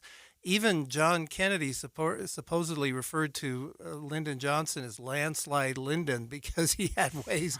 He knew all the clerks. He knew how to apply the pressure in the right way. And yet Nixon, the quote that I've heard was that he told a friend, "Our country cannot afford the agony of a constitutional crisis." It's a little ironic when you consider what happened with Watergate about 15 years later. But he resigned instead of having the constitutional crisis, which is interesting. Right. And in the election of 1960, he did concede, even though I think in his heart of hearts he thought that he'd been robbed. One of the examples, as you were describing this and as I read your article, what stood out to me was the election that was happening in the UK. And the Tory party loses to the Labour Party, so the Conservatives lose after 14 years of a very strong run, loses to the Labour Party quite resoundingly. And to hear the Prime Minister, Rishi Sunak, give his speech, his concession speech, I wanted to play a little bit for you and listen to the tone. And can you imagine this being done here in America right now? Whilst he has been my political opponent, Sir Keir Starmer will shortly become our Prime Minister. In this job, his successes will be all our successes, and I wish him and his family well. Whatever our disagreements in this campaign, he is a decent, public-spirited man who I respect. Can you imagine that being said right now in our political landscape? But it was said not too long ago. Al Gore conceded to George W. Bush after a very difficult, you all remember that, the hanging chads, all of those recounts endlessly in Florida, and finally the Supreme Court decided that race. And Al Gore gave a very similar type of concession speech to what you just played. So did John McCain in 2008 to Barack Obama, a wonderful concession speech, and even Hillary Clinton in 2016. We just haven't seen it since the election of 2020 was contested. One thing that is often forgotten, though, in that Bush-Gore is Al Gore actually conceded to George Bush early on and then retracted it when they found out, wait, there's hanging chads where? What's going on in Florida? And that was actually his second concession speech because it was, I guess, premature. Well, that was a crazy night. I was working that night, and I had prepared two editorials for the paper, one for Gore winning and one for Bush winning. And I finally had to go at 2 o'clock. I did not have an editorial for We Don't Know Who Won. And it was one of the longest nights election nights of my media career. You wrote a third one. I wrote a third one from scratch, yeah. You know, it's really interesting, too, because you mentioned the vice presidents after they run and then lose. Then they have to go on and actually do the electoral vote count in Congress for another person winning. And that is not an easy thing to do. And we saw we saw what happened on January 6th. And at that time, Mike Pence, vice president, they had lost re-election, and then he still had to go to the Capitol and count votes and certify everything for his opponent. Isn't that one of the most beautiful parts of our system of government, really is. that happens, and that we talk about the orderly transfer of power, and we've taken it for granted for many, many years because it's been peaceful like that. It's not that way in every country. And I think we also have to remember that there's an orderly transfer of power even in local elections. That's very important. Local and in congressional races, even in school board races, there's a transfer of power. And I think we set the example at the top for how everyone ought to act. And I sure hope we never lose that in this country. And going back to Rishi Sunak, that was a thing that he specifically brought up. Following this result, I will step down as party leader, not immediately, but once the formal arrangements for selecting my successor are in place. It is important that after 14 years in government, the Conservative Party rebuilds, but also that it takes up its crucial role in opposition professionally and effectively. And this is something I think we number one, take for granted. Number two, also overstate the real threat of somebody not stepping down. My parents lived in Venezuela for a short term. They've lived in some areas where there is no peaceful transfer of power. There are coup after coup after coup that happens. But truly, the way things are organized here in America, even sometimes with the bombastic claims of Trump not being willing to step down and there was no peaceful transfer of power, there really was a peaceful transfer of power. I mean, January 6th didn't even last a full day. Congress reconvened and did their work. It delayed it hours, not days or weeks or years. Yes, there's nothing in the Constitution that says you have to concede an election. It's become a tradition, but I think it's an important vocalization of respect for our institutions. Our institution and our elections are an institution, and I think it sends an important signal to the public at large. But no, it doesn't matter. I mean, today is the canvas, official canvas for the voting. We're going to know who's won and who's lost, regardless of who concedes. But I think it is important to hear those words. But it is also interesting that there are many candidates that either chose not to concede here in our local elections. I'm not sure. I don't think Phil Lyman has conceded yet to Governor Cox, despite being down by more than 10 points. But again, it's not required. It is tradition. And if candidates choose not to, I think it's interesting. As well, because it has been kind of a time-honored tradition. Jay Evenson, thank you for joining us. A great piece in the Deseret News. You can read all of Jay's stuff at thedeseretnews.com. It's 10:31 at KSL News Radio. I'm Dan Bomas. KSL's top story this hour: Salt Lake City's all-time heat record of 107 degrees could be broken this week. Meteorologist Nicole DeSmit with the National Weather Service says there'll be a few chances for this to happen. They actually do have a chance of breaking a record, the all-time high temperature record, particularly on Saturday. Right now it's looking like a 25% chance of reaching or exceeding the 107 degrees. DeSmit says that she's hopeful things will cool slightly by next week. Our top national story this hour from ABC News. Starting next Monday, Target stores will no longer accept paper checks as payment. It says only a few customers still use them. Other grocery chains like Whole Foods no longer take checks. The Federal Reserve says 20 billion checks were written in 2015, but only 12 billion in 2021. Your money at this moment, the Dow Jones average up on the day right now, 25 points. The NASDAQ is up 45. And our KSL weather, yes, it's going to be hot. That's next. KSL News Time, 10:32. News doesn't just mean information or dates. It's the story of our local history being told in real time. Be a part of the story. This is Tim Hughes and Amanda Dixon. We hope to be a part of your story. We have you covered on KSL News Radio. Feeling the heat at home in places your air conditioning can't reach? You might be overlooking a common culprit, your attic ventilation. Poor attic ventilation can spike your energy bills and shorten your roof's lifespan. Don't sweat it out this summer. Master Roofing is here to help. This July, Master Roofing is offering a free attic ventilation inspection and 20% off all attic ventilation services. Certified inspectors are ready to optimize your home's comfort and efficiency. Call 801-383-0072 or visit masterroofingutah.com to schedule your free inspection today.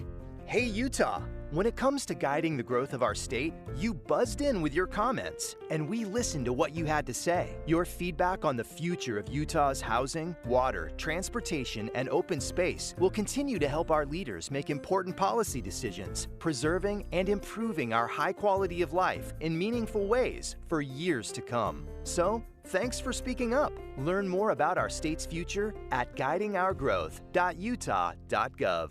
You know that you're going to buy a home. The question is, what lender should I work with? Realtors often boast about their preferred lender. You know, if you use my preferred lender, you'll be in great shape. But interest rates and closing costs are not the same at every lender. So before you go with your realtor's preferred lender, call Rick at Loans by Rick and get another breakdown of your closing costs and your interest rate. Call 801-809-SAVE or click loansbyrick.com. Loans by Rick will give you a comparison on your loan costs that may save you thousands of dollars in closing costs and get you a lower rate too. And when you have all the facts, you can decide who's the better lender for you. Rick closes over 90% of clients' loans in 12 to 22 days. That's amazing. Call 801-809-SAVE. That's 801-809-SAVE or click loansbyrick.com. 801-809-SAVE, loansbyrick.com. Rick Kirschenbaum, NMLS 241179 and Vintage Lending NMLS 287106 are equal housing lenders. Some restrictions apply. Want to save on some of the biggest names in streaming on the network made for streaming? X marks the spot. Now through September 21st, get 150 megabit Xfinity internet for 12 months with a 1-year contract. And for just $15 a month, add the new Stream Saver that includes Peacock, Apple TV Plus, and Netflix. That's Xfinity internet and Stream Saver for just $35 a month. All your favorites all in one place, only from Xfinity. So go ahead and binge some shows, stream some movies, and save some money all at the same time. For more watching and less spending, X marks the spot. Switch to Xfinity, the network made for streaming, and bring on the good stuff. Go to Xfinity.com, call 1-800-XFINITY, or visit a store today. Restrictions apply. Internet offer requires paperless billing and auto pay with stored bank account. Equipment, taxes, and fees extra after promo. Regular rates apply. Currently $54 a month. Actual speeds vary. Stream Saver requires Xfinity, internet, or TV, and price is subject to change. Traffic and weather together, brought to you by Sinclair's Dino Pay app. Save up to 20 cents per gallon. Here's Heather Kelly. Our biggest delays right now are southbound I-15 as you leave Bluffdale, go over the point of the mountain into Utah County to Lehigh. This is due to a crash just before the SR-92 turnoff. It's blocking the HOV lane and left shoulder, so everybody's shifting to the right, causing those slowdowns. And then you just have a bit of congestion on some of the larger intersections across the Wasatch Front in Salt Lake and Weber counties, mostly when lights turn red. Heather Kelly in the KSL Traffic Center. We'll get up to 99 today. Tomorrow, 104, 106 on Thursday. Very hot temperatures continue through the weekend. And right now, 84 degrees and sunny. I'm Dan Bomas from the KSL Common Spirit Health Studios. Listen online at kslnewsradio.com. We're Utah's news, traffic, and weather station. Dave and Dujanovic, your morning companions for talk, analysis, and key perspectives on Utah's biggest stories on KSL News Radio.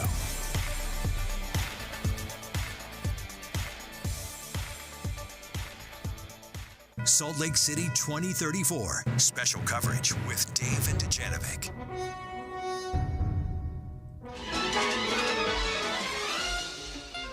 Meet George Jetson. New theme song. We are talking Olympics every day, 10:35. We're going to talk about the Olympics because by July 24th, it will become official. We're going to be on the air the entire day, starting about 3 a.m. I don't know. I don't know if we're on live at 3 a.m., but that's when the expected announcement is supposed to happen in Paris, France. And we'll be celebrating all day as we get the 2034 Olympics. Very exciting. We are looking forward at what the next 10 years are going to look like as we get the Olympics, and then how things will change and what improvements are going to be made, what investments into infrastructure will be made. And that's a long way of getting around to the Jetsons, because one of the proposals, one of the things that's being looked at is, so help me, some Jetson-style transportation.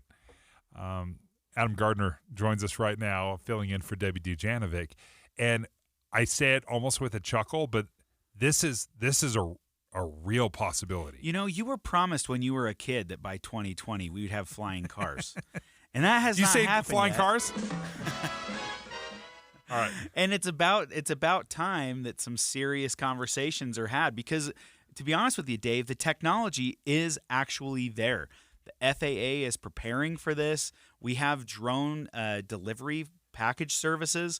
So Walmart, Intermountain Health, they'll deliver your meds to your front door with a drone. Like, this is a real thing that's happening now. It's a far cry from dropping a little packet of medication, some antibiotics, to carrying a ginormous dude like myself who, like, what drone is carrying this guy right here? Don't they just call that a helicopter? Aaron Starks joins us right now with Utah Aerospace and Defense. Aaron, thank you for joining us. Oh, okay, I chuckle. I'm kind of excited about it, but what would this practically look like? Well, the Olympics is going to be a blessing for the state. It's obviously going to drive more investment into the state, and we're going to invite spectators from around the world right here along the Wasatch Front to come and participate in the games. We can't move people. We're already having a hard enough time. I'll say we're already having a hard enough time moving people given the current infrastructure that we have. Utah's among the fastest growing states in the nation, and we've got a dynamic economy, and so that will continue to grow. We can't continue to grow horizontally on roads. We've got to think vertical. And this is not speculative. This is happening. Adam had mentioned Utah was one of 7 states selected by Walmart to begin delivering groceries. If you're in Harriman or Riverton, you can enjoy receiving your Monster energy drink or other groceries right to your doorstep via drone. It's incredible. So the technology is there. Here at 47G, what we've been given the mandate to do is to select strategic locations to move people in preparation for the games in 2034. We're all bullish that this is going to happen. And what's been really great about this is that local communities on and off the Wasatch Front have approached us and said, hey, we can't wait for Union Pacific or BNSF to develop more rail lines.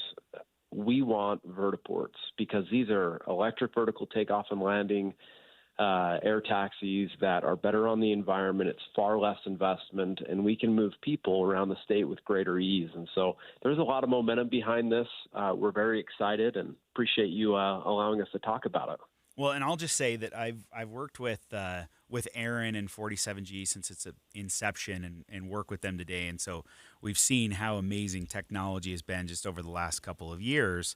And what's really exciting is going from kind of an unknown organization, an unknown industry that wasn't really cohesive, and now it is cohesive. And we're now seeing this vertiport, Project Alta is what it's called. Aaron, I would love to know about the partnership with UDOT and the partnership with the state in general and the legislature. Yeah, thank you, Adam. Knowing that this was going to be a reality at some point and seeing that Utah could really lead the nation in this area, we formed a coalition of industry leaders, community partners, and legislative leadership. And this coalition has come together and formulated a consolidated, focused effort called Project Alta. Project Alta is a 10-year initiative focused on developing the infrastructure needed to move people and cargo via aircraft around the state. This generally happens at lower altitudes and hybrid electric aircraft. We call those air taxis. The state has come together recognizing that this is innovative, that it's better on the environment, that it will help our air quality. And so they've really leaned into this and given 47G the mandate to take a look at the state and work cross-functionally with the inland port and with UDOT. UDOT's been great. And with the governor's office and then obviously the legislature to say, look, we feel like we can advance this effort in the following ways. And so had a great meeting with Ben Hart over at the inland port this morning. They're excited. And look, this is great for everyone. I know it feels really futuristic, and it is, but we're about doing futuristic things here in the state. We've always punched above our weight, and nobody can mobilize people and advance ideas like this better than Utah. Great things are happening, and everyone stay tuned, because by the end of the year, we're going to announce our first 5 vertiport locations or helipad equivalents, so these aircraft can begin operating. In the final minute and a half that we have, Aaron, I do want to know, how do you grow this to scale? Because when we're talking about easing congestion, whether it's on the roads, are you talking commercially, individually? How many people could travel? I mean, when we're looking at our roads, you'll have thousands, tens of thousands of people traveling on the roads. So how would these vertiports service enough people, and how many people would they be able to service to truly ease some of this congestion? Well, it will be a multimodal transportation system. So we will co-locate these vertiports next to transportation hubs, front runners, tracks, buses. It will be a fully integrated effort with the UTA. And so, I'm looking at the map in my office right now, and Utah Lake, a huge body of water. It takes residents to get 30 plus minutes during traffic to get from Saratoga Springs to Provo. We can, in a very real way, create a vertiport on both sides of the lake that will move people all day long at a fraction of the cost. And so it'll be very much a user interface where you can get on, purchase your monthly pass, and be able to commute to Provo. And wow, what a great thing, right? Reducing traffic, cleaning up the air quality, and so it's very realistic. It will scale over time. We're already seeing other communities like Dubai, Saudi Arabia announced over 100 vertiport locations. LA has announced some efforts in this area, so it'll grow, and we'll all be the beneficiaries of this over time. We're speaking with Aaron Starks, Utah Aerospace and Defense. Aaron, I hate doing this. I'm going to put you on the spot. Can you stick around for another couple minutes, because I do want to talk about safety of the vertiports. We didn't get to that. Can you stick around for another 3 minutes while we take a short break and then come back and address safety? Or do you have an early lunch? No, happy to do that. That's okay. I love doing that live on air. Talk about putting somebody on the spot. Hey, can you stick around? All right, Aaron, thanks a lot. Yeah, I do want to talk about the safety of vertiports, because could this all be in place for the 2034 Olympics? Is this how we're going to be getting from point A to point B, moving around the state? Up next. Dave and Dujanovic. You know KSL is the only news radio for your car, right? The only news radio for your smart speaker. Come here in the morning. It's the latest news and traffic. In the afternoon, news and updated weather. We have you covered at KSL News Radio. You've been working so hard to keep your lawn and garden looking good. Maybe it's time to make your home look incredible with new window frames and double pane glass from Advanced Window Products. If you can imagine it, they can create it at their factory in Salt Lake City. Any style, any color, security enhancements to keep your family safe. All this and factory direct pricing. You're buying local and paying less. So seal up your home and reap the energy savings with Advanced Window Products, where they've been creating windows for 38 years. No subcontractors, they're not resellers. They build the windows, they install the windows, and they guarantee them for life. And right now at their summer special, get an extra $2,500 off on 10 windows or more. They offer 0% financing and even buy now, pay later. Busy season's just hitting. Call now. Advanced Window Products, $2,500 off. But you have to call 801-850-9100. That's 801-850-9100. Or go to advancedwindowsusa.com. Join KSL's Tim Hughes for the Ute Stampede Rodeo July 10th. 90 years of carnivals, flying cowboys, music, and extreme bowls. That's on July 10th. Package discounts on Wednesday and Thursday. Visit utestampede.com. At JCW's, we think tipping might be getting a little out of hand. Like when you're asked to tip at the register before you've even been served. Or when you're at the yogurt shop and find yourself serving yourself. And don't even get us started on frosted tips making a comeback. That's why at JCW's, when you pay for a 3rd-pound ranch bacon cheeseburger, that's what you pay. And no one at the register is going to stare longingly at you while you awkwardly maneuver through the tip screen for food you don't even have yet. Honestly, we're just happy to see you at any of our 5 locations in Provo, South Jordan, Lehigh, Harriman, and American Fork. So come on in and enjoy some quality time and great food with family and friends. And we promise, we won't be pushing you for a tip. Hey, this is Chris with JCW's, and we just want to say thank you, and especially to our loyal customers. We want you to know that at JCW's, your business is all the tip we need. JCW's, quality and a lot of it. In a world where ugly siding, leaky gutters, and inefficient windows are sapping homeowners of their will to live, one company must save us all.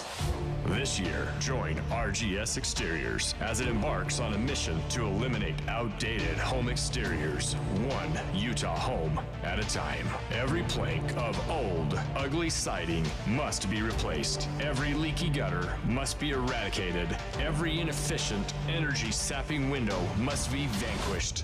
Once and for all. Begin your epic remodeling quest by calling RGS Exteriors for a free estimate. Discover how a heroic team of experts will save your siding, gutters, or windows for a fair, no-nonsense price. Call RGS Exteriors at 801-280-3110 or journey online to rgsexteriors.com. RGS Exteriors, coming soon to a home near you. Hey, if you want to stay up to speed on important messages for the Dave and Dujanovic Show, make sure you text the news line 57500. Just text D2. Do you get it? Dave and Dujanovic. D2. D and the number 2 will help you keep up with all the latest story topics that we're discussing on the show. If you just are a news junkie like me, text news to 57500. Join Mike Stevens of Capital Wealth Advisors for Retire Right Radio, Saturdays at 5 a.m. and 9 p.m. That's Retire Right Radio with Mike Stevens, Saturdays at 5 a.m. and 9 p.m. The Good Feet Store. The life you love starts here. With the 3 things you need to know this hour, I'm Dan Bomas. First, Salt Lake City's all-time hot weather record could be broken this week. Second, crews are working out in that heat on several big wildfires in southern Utah. And third, almost nobody writes checks at the grocery store anymore. Many have stopped taking them. 84 degrees and sunny in Salt Lake City. Back to Dave and Dujanovic on KSL News Radio. Dave and Dujanovic. Salt Lake City 2034. Special coverage with Dave and Dujanovic. We're trying to change some travel around this country. We've tried in a lot of different ways. Number one, we've tried alternate fuels. We've tried, natural gas type fuels, electric vehicles, cleaner gases, front runner, light rail. We've done so many things, but as we expect the Olympics to start in 2034, in the next 10 years, could we be adding what's called vertiports? That's what you're going to have to learn, vertiports. Adam Gardner filling in for Debbie Dujanovic today. Give me a brief visual. What is a vertiport? What is it going to look like? Is it full Jetsons? Well, I mean, there's a microphone there. Boom.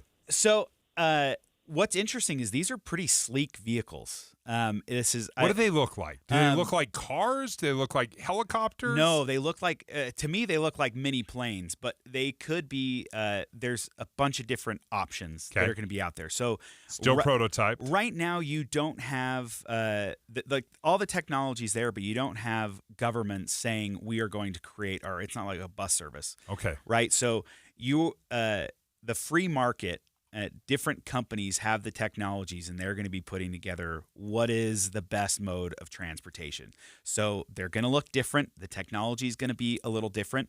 What you are going to notice, what I think is going to be, in my opinion, you don't want helicopters loudly flying over your head. Right. And I'm right in the path of like the Camp Williams Black Hawk helicopters. Okay. You hear and it. So we hear it. We love it. It's a sound of freedom, all that jazz. But with these, it's going to be much more quiet. And so these things could be flying over your head, and they're not going to be like those little annoying drones that are right above your head, where you can hear them from the 100 high-pitched whizzing. Okay. Exactly. So they're not these 100 feet above your head or 30 feet above your house. It's going to be a little bit higher. They're going to be, since they're bigger, they're going to be a little bit quieter, and they're going to look really sleek flying across the sky. Aaron Starks joins us again. I got him to stick around for one more segment with Utah Aerospace and Defense. Aaron, safety is a concern. So can you speak to the new designs and how closely we are to developing some sort of vehicle that I can have complete and total trust in? You know, the amazing thing is we aren't waiting for the vehicle to be designed at this point. Boeing subsidiary Wisk has an operable autonomous air taxi. When we say air taxi, too, let me just kind of define that. It looks like a helicopter, but it's rotor-based. It looks like an airplane, but it's rotor-based. And so you can hold up to 12 passengers at a time. It can take off vertically and land vertically. They're really sleek, as Adam said. They're fun to look at. They're awesome. The technology has been around for over a decade. Now, safety, the FAA prioritizes safety and security over everything else. The reason we didn't have this 10 years ago is because these OEMs manufacturing the technology are constantly scrutinized. They want to make sure that if they're going to be transporting passengers and cargo, in urban environments and even in rural environments, that they're adhering to the strictest safety standards on the market. And so we're seeing that actually other countries are outpacing the United States right now because their standards are different and sometimes even less stringent than the U.S.'s are. But one thing is certain, this is happening. There's no getting around it. Major cities, Los Angeles, Washington, D.C., New York City have all announced plans. The great thing about Utah, though, is that we've announced a plan and we're going to outpace the rest of the country. We're going to do this very quickly. We're going to make this happen. And as these safety certifications and those requirements are met, we'll be able to implement and adopt right away because we'll have the infrastructure in place. Is it more effective to address the individual user? So me, you, Adam, we all jump on the air taxi and we move people around that way. Or would it be more effective for these air taxis to move commercial products? So instead of focusing on the individuals, maybe we can get more semis off the road or optimize in that way, which is going to, I guess, lessen congestion more? It depends. That's really a geographic question. And the good news is it's not, the two aren't mutually exclusive. So as we look to develop infrastructure, we will always have both a passenger thesis for the infrastructure as well as a capability for cargo. The great thing about vertical takeoff and landing technology as well is that it helps remote areas of the state. If you're hiking and you get stuck in a remote place and you need a first responder there, man, it's so much easier to scale a mountain and get to you within an hour than it is to horseback in or ATV in. So there's going to be a thesis for those types of use cases, but we're also going to see the application of technology more generally in urban environments along the Wasatch Front. So we like to brag that Utah's the best. We're the best. It is. Then that's not debatable. It's not an argument. Clearly. Utah is the best. And I think we come together better than most other states. You look at California trying to build high-speed rail. It costs $11 billion. They get a quarter of a mile. And we're just not that way. We don't usually fail at things we try. I don't think we'll fail at this, but I do want to know, like, locally, what are some of the Utah companies involved in this? Well, I consider Boeing a local company. They manufacture 90% of their 787 cockpits in West Jordan, Utah. People don't know about that. Boeing has a subsidiary, Wisk, that has an autonomous air taxi that I had alluded to earlier. Hexcel, just on the northwest quadrant of the valley here, North American headquarters is here. I think they have $1 billion market cap. They're providing a lot of the advanced materials, carbon composite fiber, resin materials that go on the skins of aircraft. They're supplying these OEMs with a lot of the advanced materials that they need. You look at Albany Engineered Composites; they're doing the same thing. So we're already seeing that in the state of Utah, a supply chain is coming together where we're able to extract minerals, put those into and manufacture advanced materials, and then sell those to aircraft manufacturers. And so it's really exciting. This is a robust industry. It's over 20% of the state's economy. We get to have a lot of fun working with patriots and wonderful citizens who, like Adam said, see the vision, believe in the country, and believe in Utah. And we are going to make this happen. It's going to be great. How far would these air taxis be able to travel? Could I go from downtown? Again, speaking to the Olympics, my vision is I come downtown, I go to a venue, perhaps I jump on an air taxi, and would that be able to travel into the mountains? Yeah, so imagine this. Imagine you've just flown into Salt Lake International Airport. You walk across the airport and you go to a vertiport. You get on an air taxi and you're in Park City in 12 minutes, okay? Or sign me up. Further. Oh, yeah, exactly. You don't need another example there, Aaron. I mean, 12 minutes from the airport to Park City, I love it.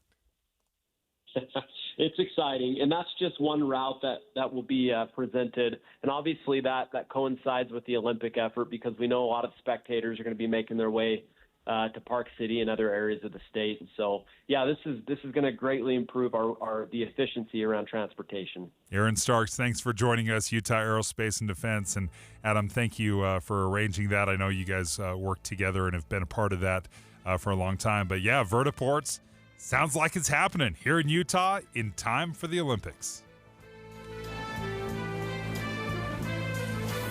KSL FM Midvale. KSL Salt Lake City. From the KSL Common Spirit Health Studios, we're counting down 15 days until the historic announcement, Salt Lake City 2034. It's 11 o'clock at KSL News Radio. I'm Dan Bomas. KSL's top story this hour. Utah's two largest active wildfires continue to grow overnight. And officials say hot and dry conditions helped the Silver King fire in Paiute County get to 11,200 acres. The Deer Springs fire in Kane County has blown up in size and now sits at 11,800 acres. Both fires are 0% contained. Utah lawmakers have taken a big step in shaping the future of artificial intelligence in Utah with the launch of the Office of Artificial Intelligence Policy. Margaret Busey, the executive director of the Utah Department of Commerce, says the two main functions of the office are to regulate and research. We're incredibly excited because we think we can really lead out, staying on top of AI policy as much as we can as the technologies move very, very quickly. Busey says this AI office is the first of its kind in the United States. Our top national story this hour from ABC News. Well, somebody was showing a top sports memorabilia collector some pictures on his phone while an accomplice stole $2 million worth of baseball cards. This happened at the Dallas Card Show on Sunday. Now the owner offering a $70,000 reward to get them back. Your money at this moment, the Dow Jones average up now 113 points on the day. The NASDAQ is up 16 right now. And on the way, it looks like hot weather is about all we'll have to talk about the next few days. KSL News Time is 11:01. You know what's great about KSL's traffic coverage? Trained traffic reporters and real listeners. Trading information and making the commute safer and faster for everyone. Every 10 minutes on the nines, we have you covered on KSL News Radio. For eligible individuals 18 and older only. Results vary. See website for details and important safety information. How are your hearing aids sounding now? A little tinny. Okay, 2 seconds. With Jabra Enhanced Select's premium package, better hearing doesn't happen in a doctor's office. It happens at home, all done remotely from initial testing to adjustments. How are they sounding now? Fantastic. So much better. You get the same advanced hearing aid technology and professional support you expect from a clinic at a fraction of the cost. And if you have any issues, we'll make adjustments 7 days a week, no charge. Oh, you people are wonderful. Our premium package includes hearing aids, 3 years of follow-up care, plus a 3-year warranty with loss and damage coverage, and a 100-day money-back guarantee. I hear better than I ever thought possible. Save $300 on Enhanced Select 500 hearing aids automatically at checkout. Just go to jabraenhance.com/try. That's JABRA enhance.com/try. JabraEnhance.com/try. You know that you're going to buy a home. The question is, what lender should I work with? Realtors often boast about their preferred lender. You know, if you use my preferred lender, you'll be in great shape. But interest rates and closing costs are not the same at every lender. So before you go with your realtor's preferred lender, call Rick at Loans by Rick and get another breakdown of your closing costs and your interest rate. Call 801-809-SAVE or click loansbyrick.com. Loans by Rick will give you a comparison on your loan cost that may save you thousands of dollars in closing costs and get you a lower rate too. And when you have all the facts, you can decide who's the better lender for you. Rick closes over 90% of clients' loans in 12 to 22 days. That's amazing. Call 801-809-SAVE. That's 801-809-SAVE or click loansbyrick.com. 801-809-SAVE, loansbyrick.com. Rick Kirschenbaum, NMLS 241179 and Vintage Lending, NMLS 287106 are equal housing lenders. Some restrictions apply. IVC is celebrating 20 years providing quality service in Utah. You've probably heard their saying by now, life starts when the pain stops. IVC is the most trusted interventional and vein center in the state, and they've been voted Best of Utah Valley 10 years running. The 7 physicians at IVC provide state-of-the-art, comprehensive vein care with many years of experience. The team at IVC takes the time to get to know you and your veins so you're comfortable with the right diagnosis and the right treatment. Patients are like family at IVC. You've also heard many radio ads over the years with real people describing how IVC has dramatically improved their quality of life by eliminating the pain and discomfort caused by varicose veins. Well, what are you waiting for? Don't let vein disease slow you down even one more day, because life starts when the pain stops. Visit ivein.com today to set up a free screening. That's ivein.com. Discover the best of senior living at Trio Orem and Trio South Ogden. Today's older adults aren't wrapping up their life's journey, they're seeking a new one. And Trio Independent Living is here to help them do just that. With a smart, modern, and connected lifestyle, residents cultivate relationships and maximize independence through signature programs like Prime Fit Wellness that bring living well and well-being to life. Welcome to the new age of senior living. Schedule your visit at leisurecare.com/Utah today. Traffic and weather together brought to you by Sinclair's DinoPay app. Save up to 20 cents per gallon. And here's Ricky Meese. We had an accident southbound I-15. It was after the point of the mountain, but about a mile prior to the SR-92 turnoff.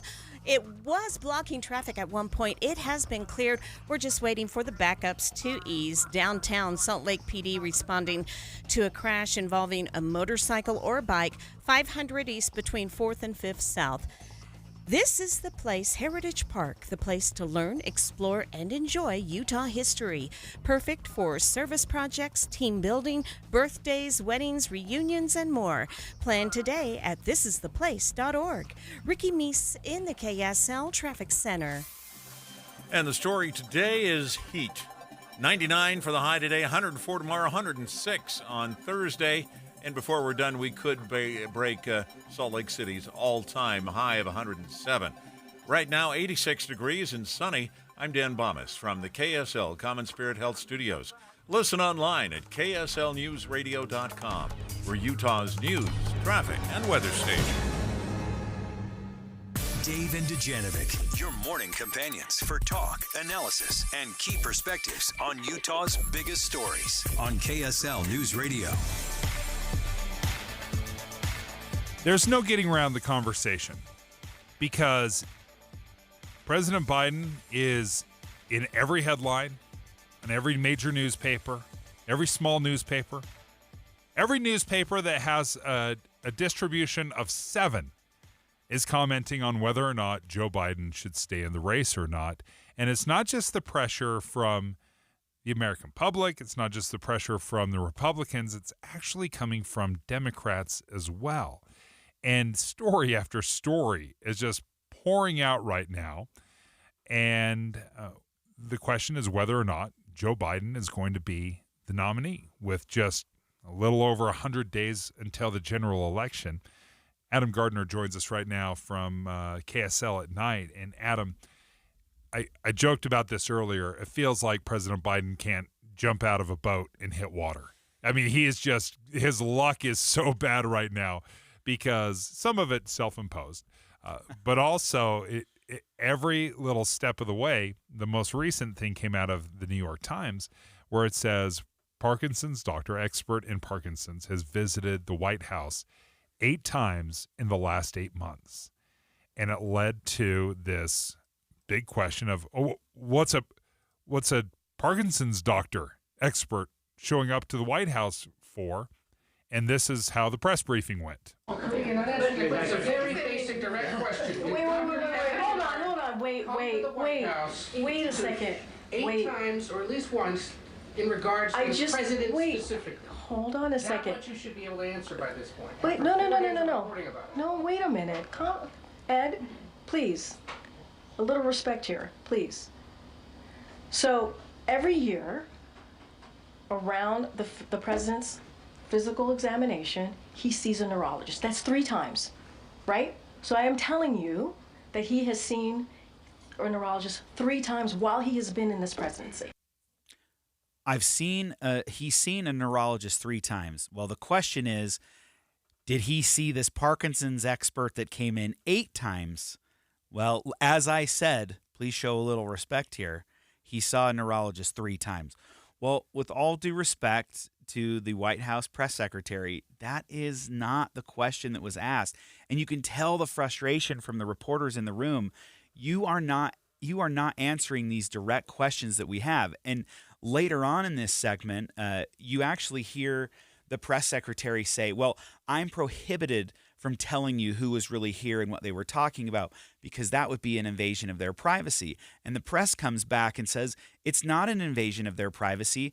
They're on the White House visitor logs. Every time someone goes into the White House, there is a visitor log. They are tracked. We know who was there. So the reporters are saying, this is public information. Why can't you just tell us if they talk to the president? Looking for direct answers and getting a little bit of this runaround and trying to hide behind HIPAA and protecting the doctor's identity, these logs of who was checking in and out was released to the public. So the name was clearly there. Now it just feels awkward why you're not addressing it and say, we already know the name. We want to know what he was there for. And instead of saying, oh, okay, well, he's been around and has been visiting the White House for the better part of a decade, going back to President Obama, even through the Trump presidency. This is somebody that has made multiple visits. The caginess now sounds like you're trying to hide something. Well, and they are. And it's not a violation of HIPAA to say that person X on the logs met with the president. And so they're trying to get more out of it. And I got to say that this is a little refreshing because there is not a lot of back and forth usually with the White House press secretary and the White House press corps. This may be disrespectful to call it a cover-up, but everyone has seen kind of the decline of President Biden over the last couple of years. There are multiple news outlets report that this is a Republican hoax or conspiracy, that behind closed doors, trust us, he is sharp as a tack. Once the debate happened, the myth was busted, and everyone saw that. And then now at fundraisers and different events, like where you should be able to speak off the cuff and give your 5-minute stump speech, he's using a teleprompter. And all these things are not usual for a president of the United States to have happen. And so there's finally some back and forth with the press corps saying, you know what? Hey, we're being called out by the public for not reporting on this earlier. You kind of owe us. And it's not like he's just a year into the presidency and we still have a ways to go. There is an election coming up, and your alternative is President Trump. Are you going to do anything about that? There was kind of a peculiar. You were talking about the president after the poor debate. He actually showed up again he went to multiple rallies, again with the assistance of a teleprompter, typically. But he joined CNN's Morning Joe, MSNBC. Which one's a Morning Joe on? Yeah, I think that's right. Yeah, Joe Scarborough, former Congressman, Minka Kelly, and he did an interview with them. And let me play a little bit of that for you. It was speaking to his frustration with these calls from Democrats to step down and let a new nominee take his place. I'm getting so frustrated by the elites. Now, I'm not talking about you guys, but about the elites in the party who they know so much more. But any of these guys don't think I should run against me. Go ahead, announce for president. Challenge me in the convention. And what surprised me is this was a phone interview. It sounds like he's talking from a closet, which is strange because this is the president of the United States. There's no shortage of access to cameras. So why wasn't this an on-camera interview? Because previously the on-camera interviews have not gone well. So why this medium? Why a phone call in? It's actually brilliant by his handlers because you can have talking points in front of him that he can actually go off of. And then if any new information comes up, you can scribble notes and hand it to him, and everything looks like above board, because they can't see anything. You're not seeing the behind-the-scenes staff. Right. Biden has gotten in trouble in the past, and this is all coming to light, even though this has been happening for years, where the White House will allow the president to go on certain shows if they get to provide all of the questions that he will be asked. In press conferences, he has held up, he holds his cheat sheet. Politicians have cheat sheets. That's not weird. Here's the name of a reporter. Here's the points you need to hit. There's a lot going on. So everyone has a cheat sheet. The difference with his is when he would show it to the camera or hide it, with lenses nowadays, you can get a good zoom picture. In. And so it would have the name and picture of reporters and also what questions they were going to ask him. That's where he's getting into trouble. Mm-hmm. And all of this is starting to catch up with the press, and now they're having to swing the pendulum the other way. So what does that mean? What does the future look like? Is President Biden listening at all to these whisperings? He's trying to rally the base. He's trying to rally folks around him, saying, we've got to stop having these conversations. You've got to stop asking me to step down. I am the nominee. I'm the presumptive nominee. I've done everything in the primaries to earn the delegates' vote. I've done everything. We have to let this cycle out of the news. And it hasn't, because there is this constant run of either bad luck, self-imposed bad luck, whatever it might be, where he dominates the headlines, and whether or not he's fit to continue serving or if he's going to be able to serve over the next 4 years. When we come back, this has been some pretty heavy topics that we've talked on this show. We're going to lighten things up a little bit. We're going to talk about tattoos. You're not going to believe the I told you so that Generation X is going to be able to drop on you Generation Zers. Dave and Dujanovic. Dave and Debbie go out of their way to make sure you hear all sides of a story. They're working the phones to get several viewpoints on for you. Hi, it's Tim and Amanda. We get you the full story, too. We have you covered on KSL News Radio. Weeks of counting and still no decision. Less than 200 votes separate the Republican primary candidates.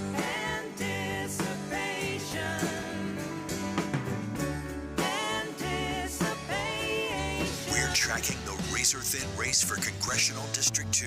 Incumbent Celeste Malloy and challenger Colby Jenkins. We won't make you wait for the decision. Get the breaking news this week on KSL News Radio. You know, I love it when something just clicks. I carried around way too much weight for way too long. Then everything changed. What clicked? For me, what clicked was Soda Weight Loss. SOTA stands for state of the art because it is. It's state of the art, and that is why it clicked for me. Having my own nutritionist and coach every step of the way clicked. Not worrying about counting things or mixing this and that, it clicked. Breaking bad emotional eating habits and replacing them with good, healthy habits that will stay with me forever, it just clicked. You know what else clicked? My belt. I lost 37 pounds in 90 days. As the pounds and inches fell away, my belt started to click. A lot. Who knew that the clicking from my belt would become the sound of my success every day for 2.5 years and counting? I always say that when it comes to your Soda weight loss journey, there's no time to lose, only time to win. So start winning today. Make the decision that will click for you and change every day for the rest of your life. Check it out at Soda Weight Loss, SOTAweightloss.com. Don't let spring allergies make you miserable. Try the quick, drug-free solution trusted by over 4 million people, Navage. Only Navage uses suction to flush out your sinuses using refreshing saline, helping you breathe easier, sleep better, and feel healthier. And here's even better news. Navage is now available at your local Sam's Club in a great new value pack. It's everything you need to start breathing better fast. Check out Navage at your local Sam's Club today. Navage, N-A-V-A-G-E. Breathe easy. This is the story of the one. As a maintenance engineer, he hears things differently. To the untrained ear, everything on his shop floor might sound fine, but he can hear gears grinding or a belt slipping. So he steps in to fix the problem at hand before it gets out of hand. And he knows Grainger's got the right product he needs to get the job done, which is music to his ears. Call, click Grainger.com, or just stop by. Grainger, for the ones who get it done. Derek Overstreet, founder of the New Millennium Group. We're a financial planning firm.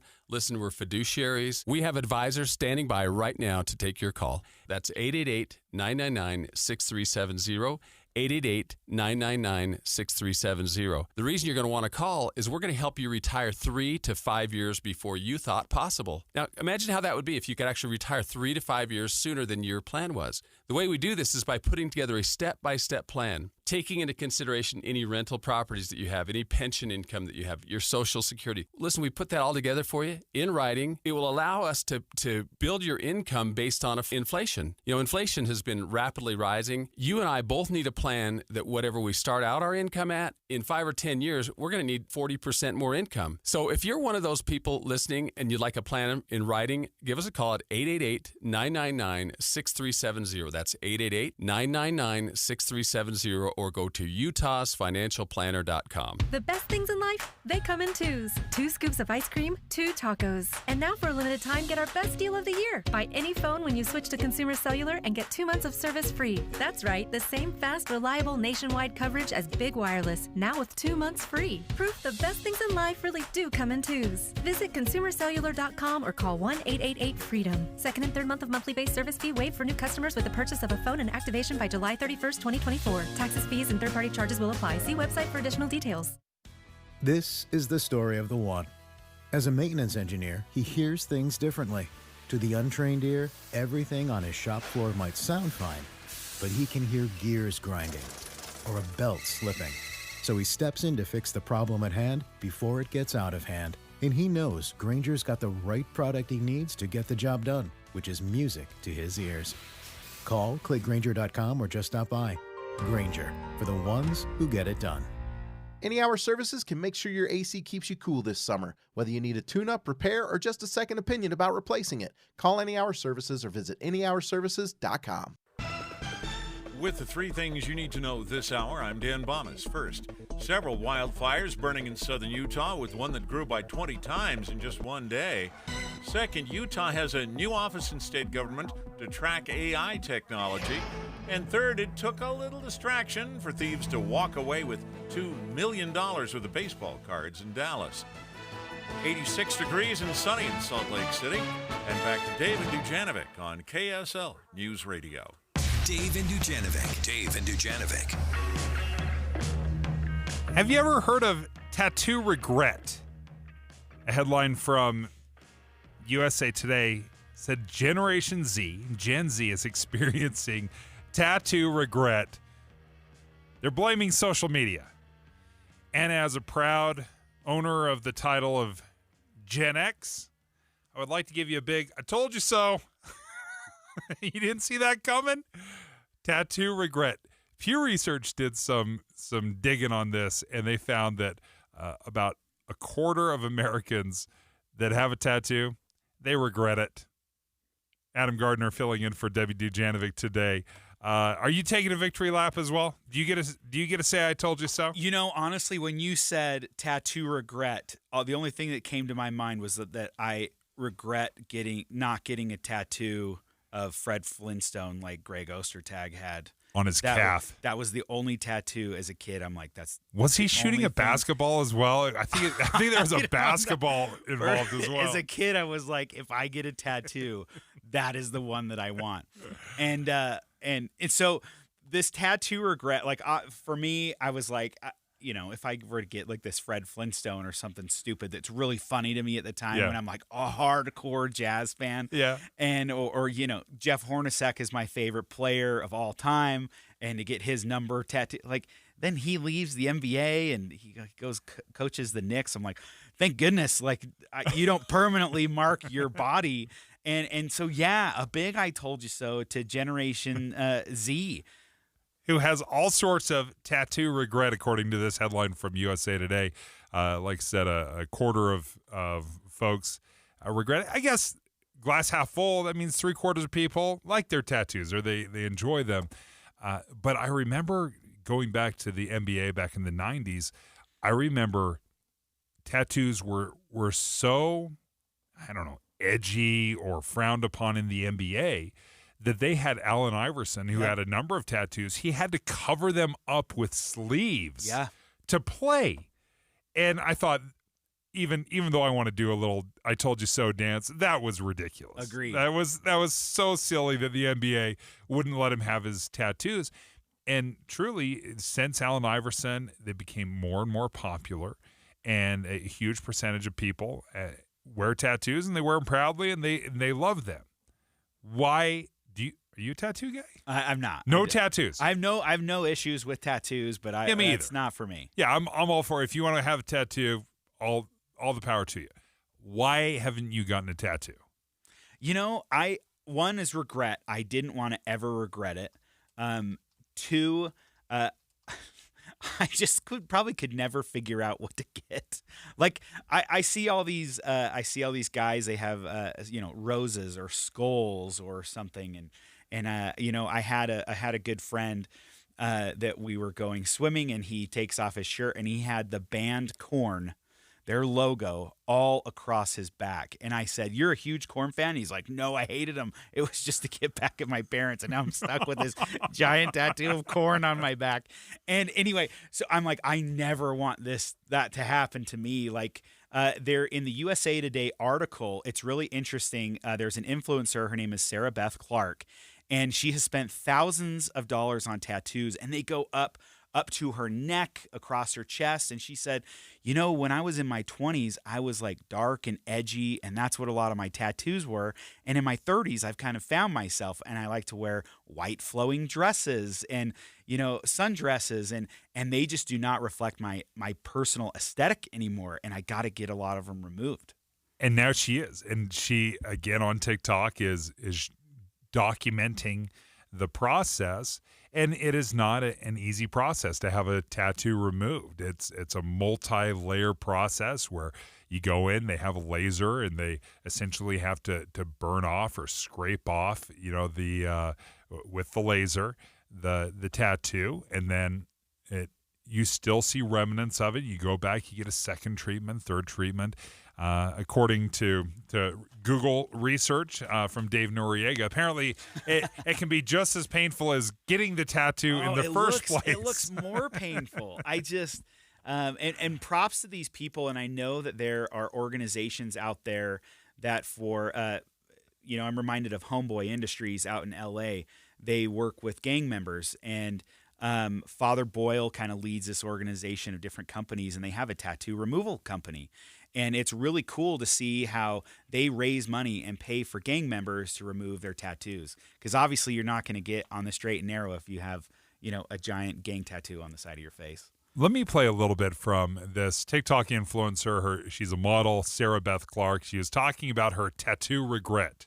I wanted to talk about, there's a lot of reasons to regret my tattoos, but today specifically I wanted to talk about not matching my aesthetic, right? So I think if you ask almost anybody that's over 30, if they have a better idea of who they are in their 30s than they did in their 20s, they're going to be like, oh my God, yes. I have all of these tattoos that don't necessarily reflect who I am at 36. They might have reflected a moment in time in my 20s, maybe a moment in time that I was not doing so well mentally.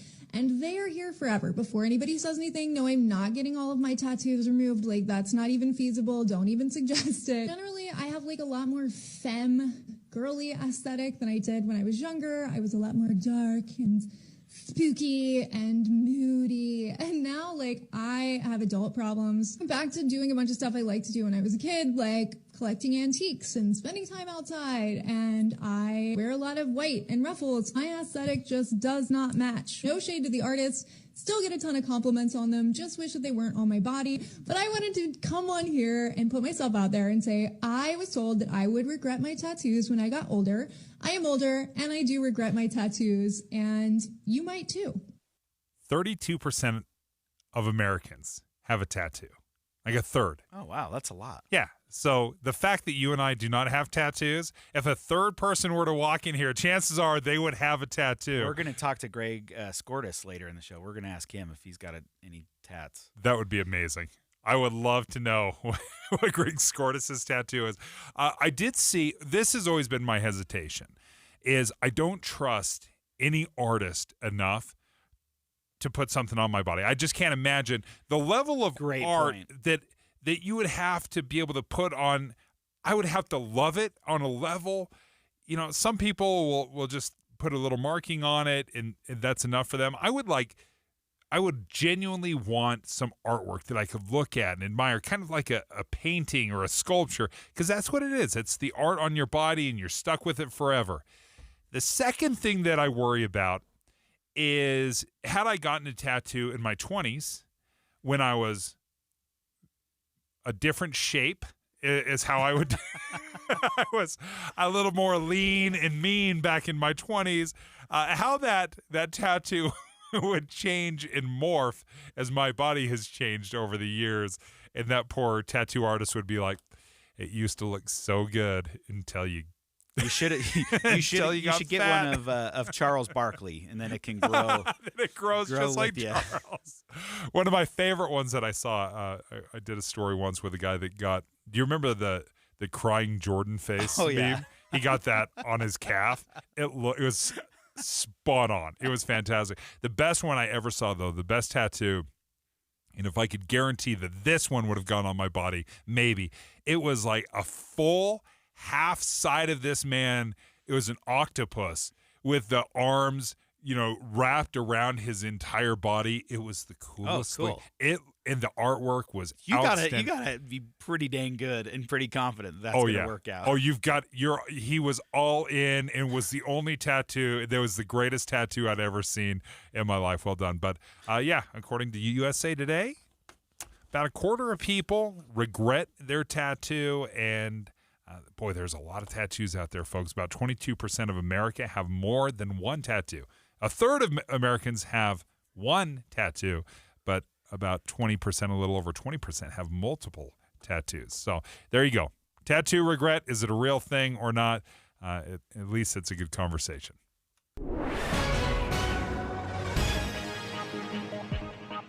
It's 11:31 at KSL News Radio. I'm Dan Bomas.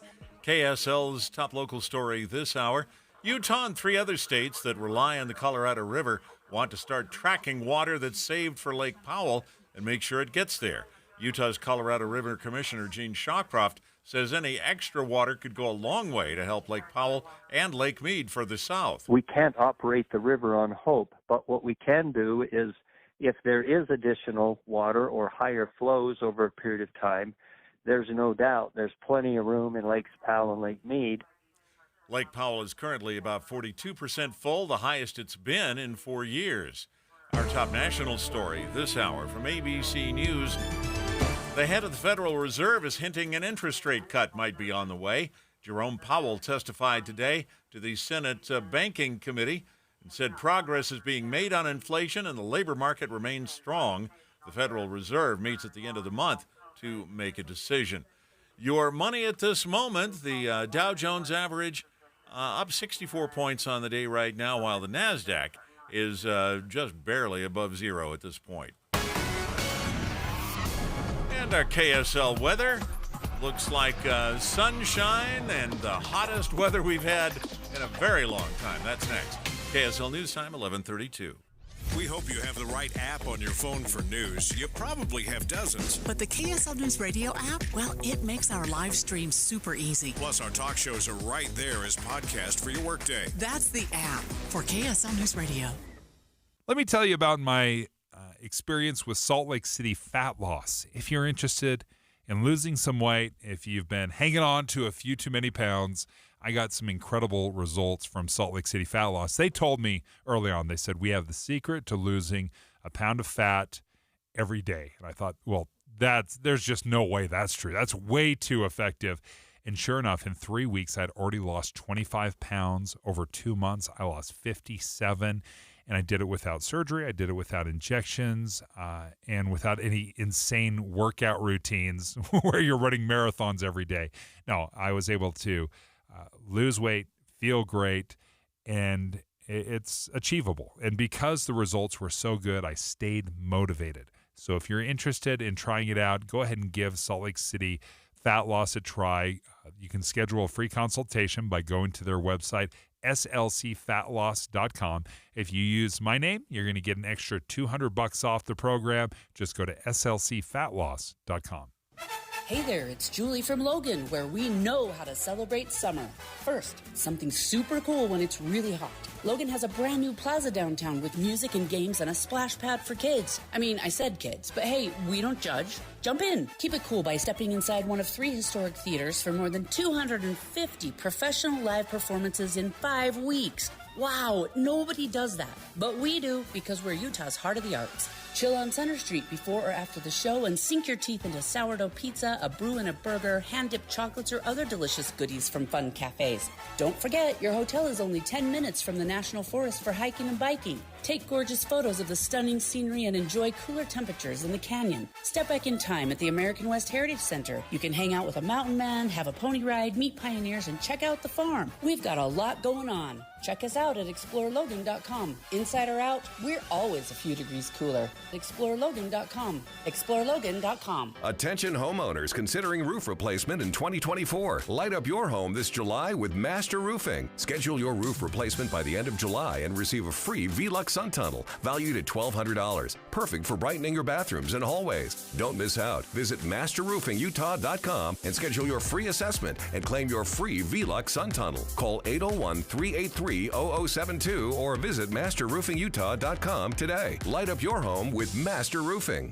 This Friday, join KSL News Radio and NPS from 10 to 1 as the movie show stops by. Then, browse and uncover what makes NPS so great. With 4 locations, NPS takes a new inventory every day. Then, they check all competitors' retail pricing before marking items down 20 to 70% off. You're invited to visit the movie show this Friday from 10 to 1. And that's the first step to discovering NPS. Visit NPSstore.com to begin your own NPS adventure. NPSstore.com.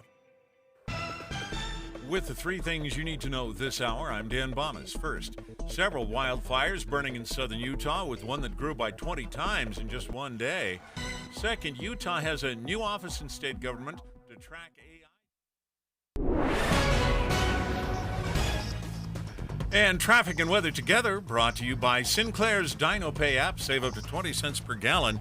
Here's Ricky Meese. A delay-free drive on the Valley Freeways. Salt Lake City PD wrapping up a crash downtown at 6 South and Main. Get ready for memorable summer evenings with the Utah Symphony. July 5th through August 9th in Park City. Tickets are on sale now at DeerValleyMusicFestival.org. Ricky Meese in the KSL Traffic Center. And we'll get up to 99 today, but tomorrow could reach 104 with 106 on Thursday. Very hot temperatures continue through the weekend.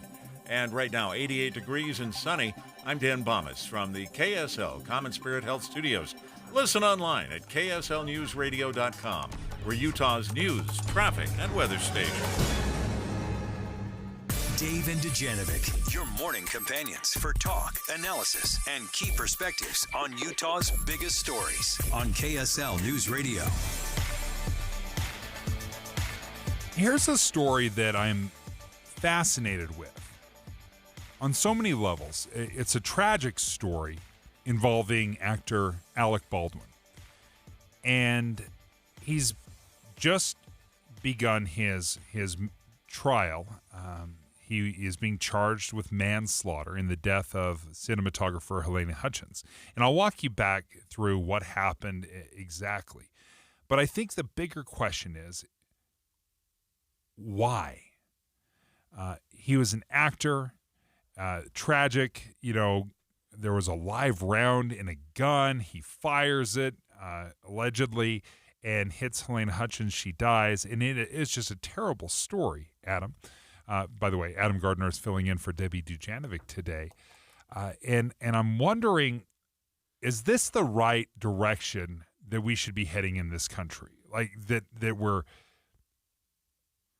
trying to hold people accountable. We want to make sure justice prevails. Have we lost what I think is all common sense?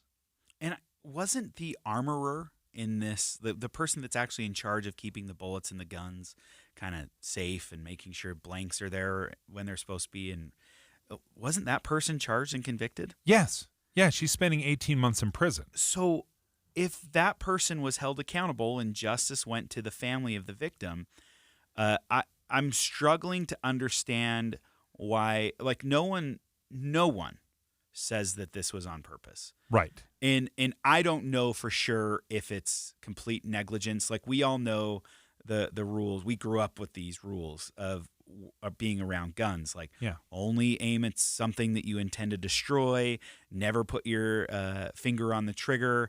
Well, we know that's not ever the case in movies. Right. People are pointing guns at each other and firing them, and they're filming it. So it's like it's the same, but also in a very, very different context. And Alec Baldwin here, he actually gives some. Look, I'm not like Alec Baldwin as a person. I'm not like a huge fan, but I don't want to see any person go to prison, especially with 97 kids that Alec has. But I don't know if that's the right way to go about it. Was he really negligent? Is he remorseful? I don't know.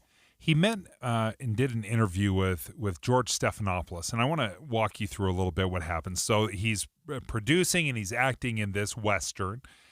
It's called Rust. That's the movie. And they were rehearsing a scene, and in that scene he was told, hey, pull your gun out and point it in this direction.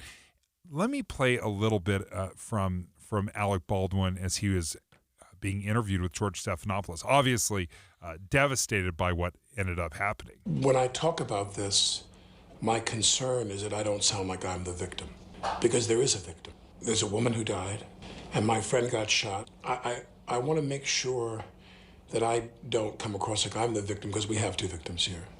And the second thing is that all of what happened on that day leading up to this event was precipitated on one idea, and that is that Helena and I had something profound in common, and that is we both assumed the gun was empty. Assumed the gun was empty. There is an armorer on a set that is responsible for handling the weapons and loading it with the blanks, and Alec Baldwin was talking about that responsibility. Of course you do it. What did she tell you? She said things like, remember, this is a blank round, so you have to create the discharge yourself because there's no projectile. So if you shot the gun, you go bang. When we roll the camera, you got to go bang and have the gun will snap back. You have to create that. She would give you little tips about firing, and she'd say to you, when we're done, point the gun down. When we're done, you give the gun to me or to Halls, only those two people. And as he was describing the handling of the gun, he said there is both a cold gun and a hot gun. Outside distracts them, and I would then draw the gun, cross-draw out of my holster, pull the gun up like that, and start to cock the pistol cut. I'm handed a gun, and someone declares, they said, this is a cold gun.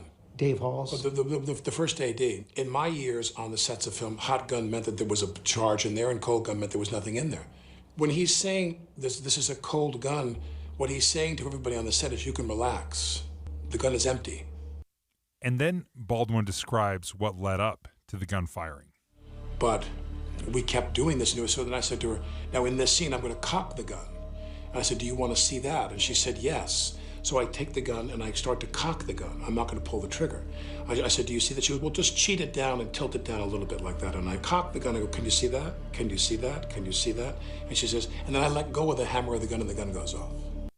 And that was a detail, I think, that it is being lost because the FBI has looked into this gun.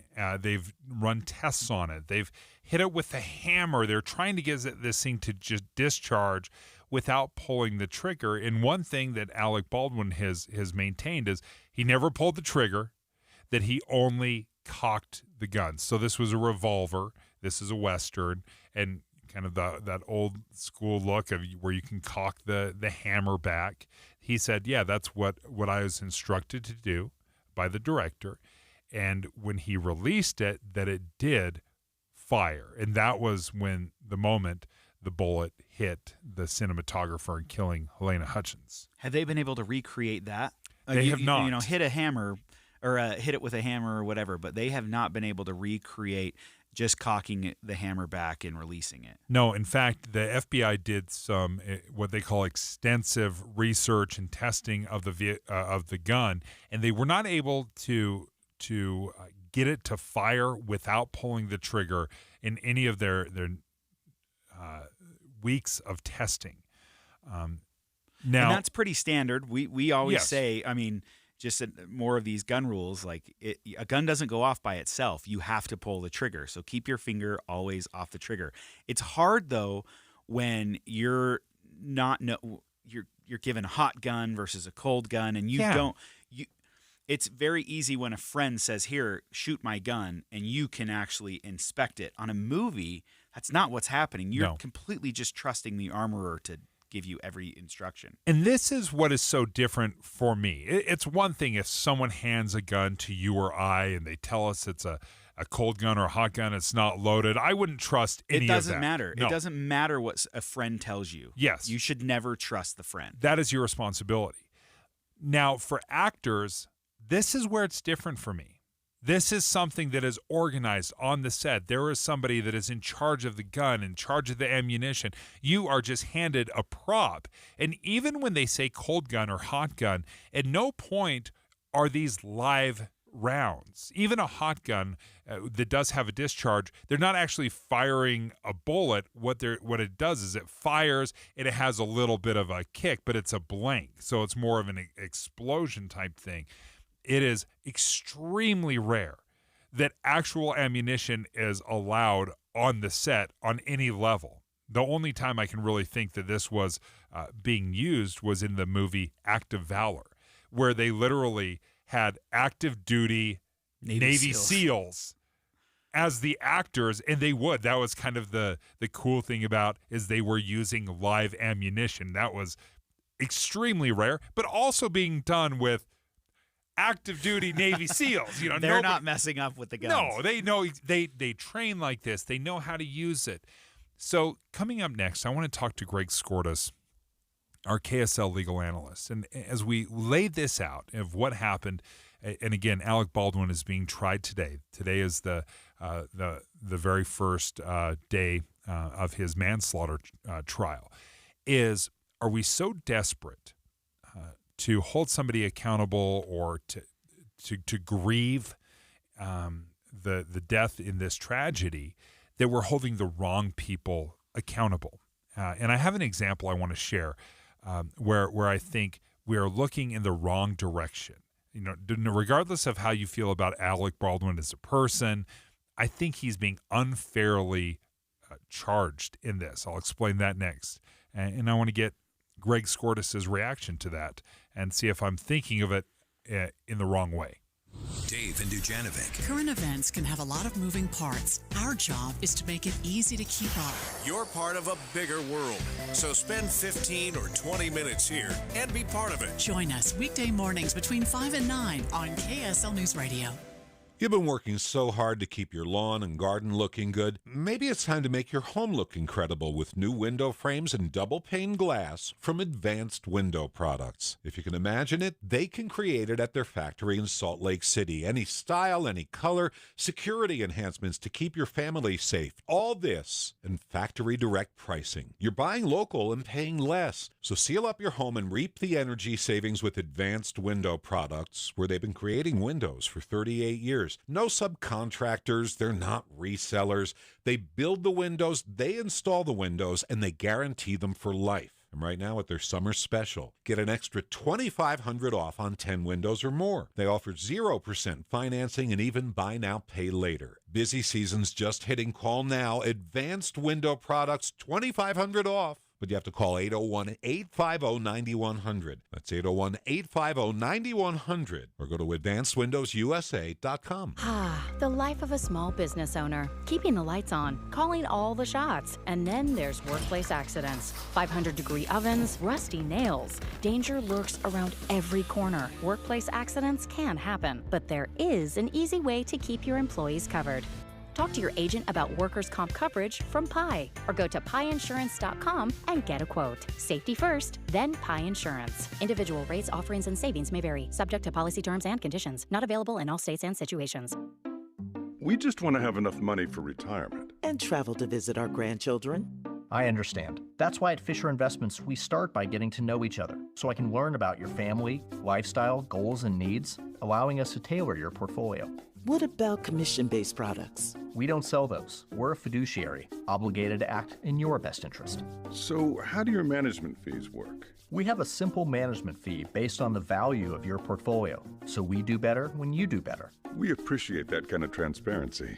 We also check in with you regularly to keep you up to date on the markets and your portfolio. What other services do you offer? As a client, you have access to resources on investing, financial planning, estate planning, Social Security, Medicare, and more. Wow, it sounds like Fisher Investments has everything we need. At Fisher Investments, we're clearly different. Learn more at FisherInvestments.com.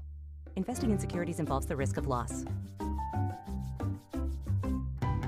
You may have expected today to be like yesterday or the day before, but when it comes to what today really is, you may need to look again. You see, today's the day to reach out to Loyal Energy and ask about the $1,500 they have waiting for you if you're a homeowner and you commit to going solar. Yes, $1,500. That's pretty unusual, but actually, so's their name. Why Loyal Energy? Because their goal's to be your honest and loyal energy company that puts you first. Look, you're not stuck with your current energy company, and Loyal Energy's ready to help you break free with cutting-edge solar energy and roofing solutions that deliver clean and sustainable power. And they're willing to pay you $1,500 to go solar and start seeing savings from the first day. You weren't expecting this from today, but here it is. Transform your energy usage, reduce costs, and contribute to a sustainable environment at loyalenergy.com. Loyalenergy.com. One of the things I love here at KSL is you can join the conversation, stay up to speed by texting news to 57500. It's a great way to get all the breaking news, the latest updates. But there's lots of different things you can text. If you want to keep up on the Dave and Dujanovic show, text D2. If you want jazz alerts, jazz, BYU, RSL. If you want to download the app, you can even text us app. And we can give you a link to the KSL News Radio app. All you have to do, though, if you want to keep up on all the latest news, is text KSL, text news to 57500. This is Derek Miller speaking on business. Cicero is a management consulting firm headquartered in Salt Lake City. They use data and expertise to generate insights, create actionable strategies, and drive transformation. Principal Callie Kennel joins us with more. At Cicero, we believe that no strategic decision can be made without the right context, perspective, and data. That's why we focus on building solutions on a foundation of accurate data collection and sophisticated analysis. We also incorporate ongoing feedback mechanisms to improve engagement, increase innovation, and drive continuous improvements. Most recently, Cicero was ranked in Vault.com's top 50 consulting firms in North America for our commitment to quality services. We also achieved the Rising Star Award from Consulting Magazine. These accolades are a testament to our excellence in work culture, professional development, and collaboration. We are not interested in handing our clients a glossy report with smart but impractical ideas. Our goal is to help organizations identify and implement actionable, lasting changes that drive measurable impact. We bring a passion for our work to help your business succeed. Learn how at cicerogroup.com. Cicero works with a broad range of industries, including education, technology, retail, and entertainment, to create impactful solutions tailored to your needs. You can learn more at their website. I'm Derek Miller with the Salt Lake Chamber, speaking on business. With the three things you need to know this hour, I'm Dan Bomas. First, the upper basin states along the Colorado River working together to make sure the water we're conserving actually makes it to Lake Powell.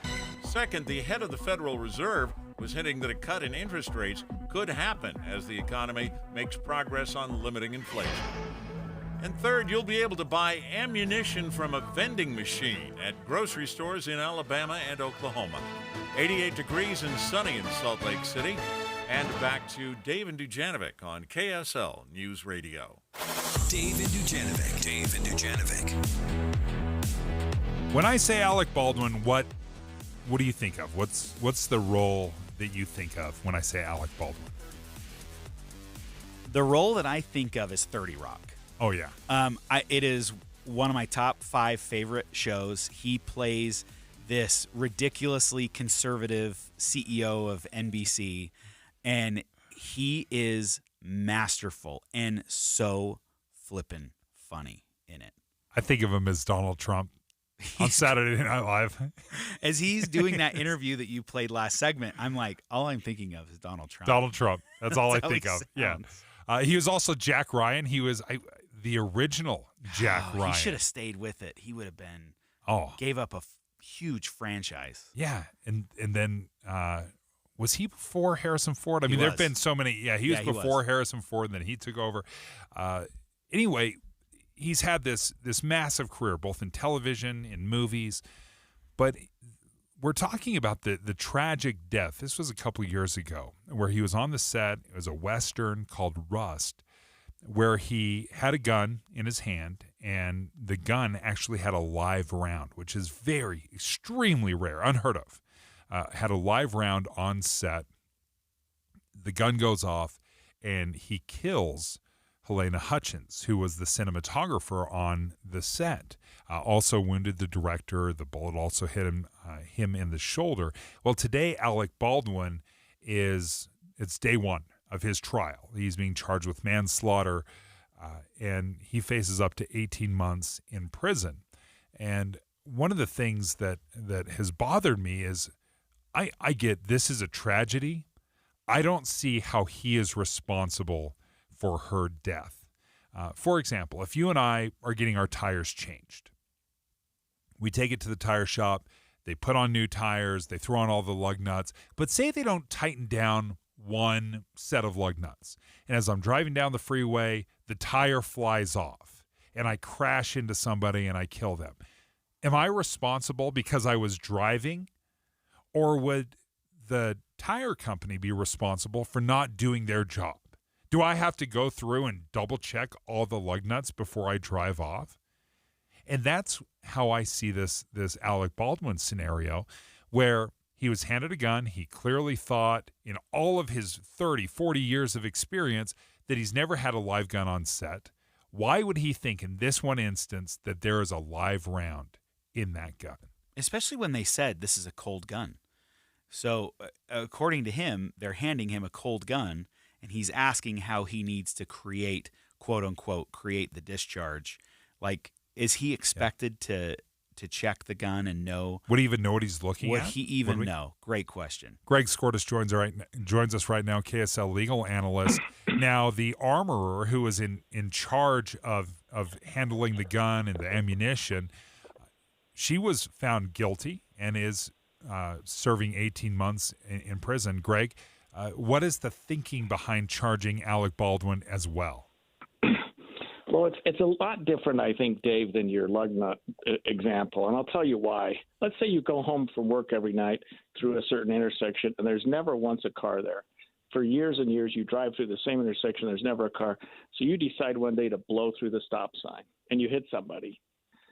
That doesn't mean that you're not culpable for that just because you have experience and a lot of time driving through the same intersection with nobody there. So the fact that Alec Baldwin had held guns before, had used them before, and they had not had live rounds in them does not excuse him entirely from pointing a gun at someone, pulling a trigger, and shooting them, especially because it wasn't really part of what he was supposed to be doing at the time. So, I mean, we have to treat a gun like a car, like a dangerous weapon, and that it can hurt someone. And even if you have every reason to believe that it's not loaded, that it's not real, I mean, it's sort of firearm 101. You don't point a gun at someone that you don't intend to shoot. And I think that's the state's theory of the case. That's why it's an involuntary manslaughter instead of a murder. If it was a murder, obviously you'd say, okay, he pointed the gun, he meant to kill, and he did. This is a much lesser crime, and it requires what we call a reckless mindset, not an intentional mindset. He was reckless in his conduct. And I think pointing a gun at somebody, no matter what the circumstances, could certainly be determined to be reckless by a jury. So let me ask you this, Greg. On a movie, like you and I would never point a gun at anybody. We know the rules, and we grew up with them. Is it different as an actor on a movie set, though? I watch a lot of movies, and there's a lot of gunfights and a lot of pointing guns. Aren't they kind of expected to do that? Are they expected now to personally, outside of an armorer, or do they now have to personally inspect every round? That's a great question, and that's going to be his defense, that, hey, this is what I do. But even on a movie set, you wouldn't point it at the producer and shoot it. I mean, if you're having the shootout at the OK Corral and you're shooting each other up, I mean, that's one thing.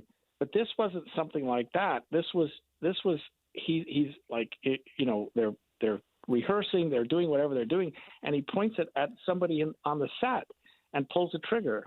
I mean, I know you guys feel like this is maybe overcharged a little bit, but he did cause a death, and he did pull the trigger of a gun, and whether or not he knew it was live or not, I mean, certainly he wouldn't have done it if he thought it was a live round, but it's at least negligent. It's at least careless. And I think that's what the jury's going to have to reckon with, is to what extent was his mindset other than just a purely an accidental shooting here. If they say it's an accident, he's not guilty. But if they say, man, you should have done something else, it could be a manslaughter. Greg Skordas, thank you for joining us on the first day Alec Baldwin took notes and kept his head down during his court appearance. We'll turn things over to Maria Chaleos now. KSL FM Midvale. KSL Salt Lake City. From the KSL Common Spirit Health Studios, we're counting down 15 days until the historic announcement, Salt Lake City 2034. Good afternoon. KSL News Time is 12 o'clock noon, and this is Utah's Noon News. I'm Maria Chaleos. KSL's top story this hour. Ballot trouble in Iron County is delaying the certification of the state's primary election. More than 400 ballots were postmarked late, but as KSL News Radio's Heather Peterson reports, some people claim they voted on time. In southern Utah, mail has to travel to the sorting facility in Las Vegas, and it takes time to get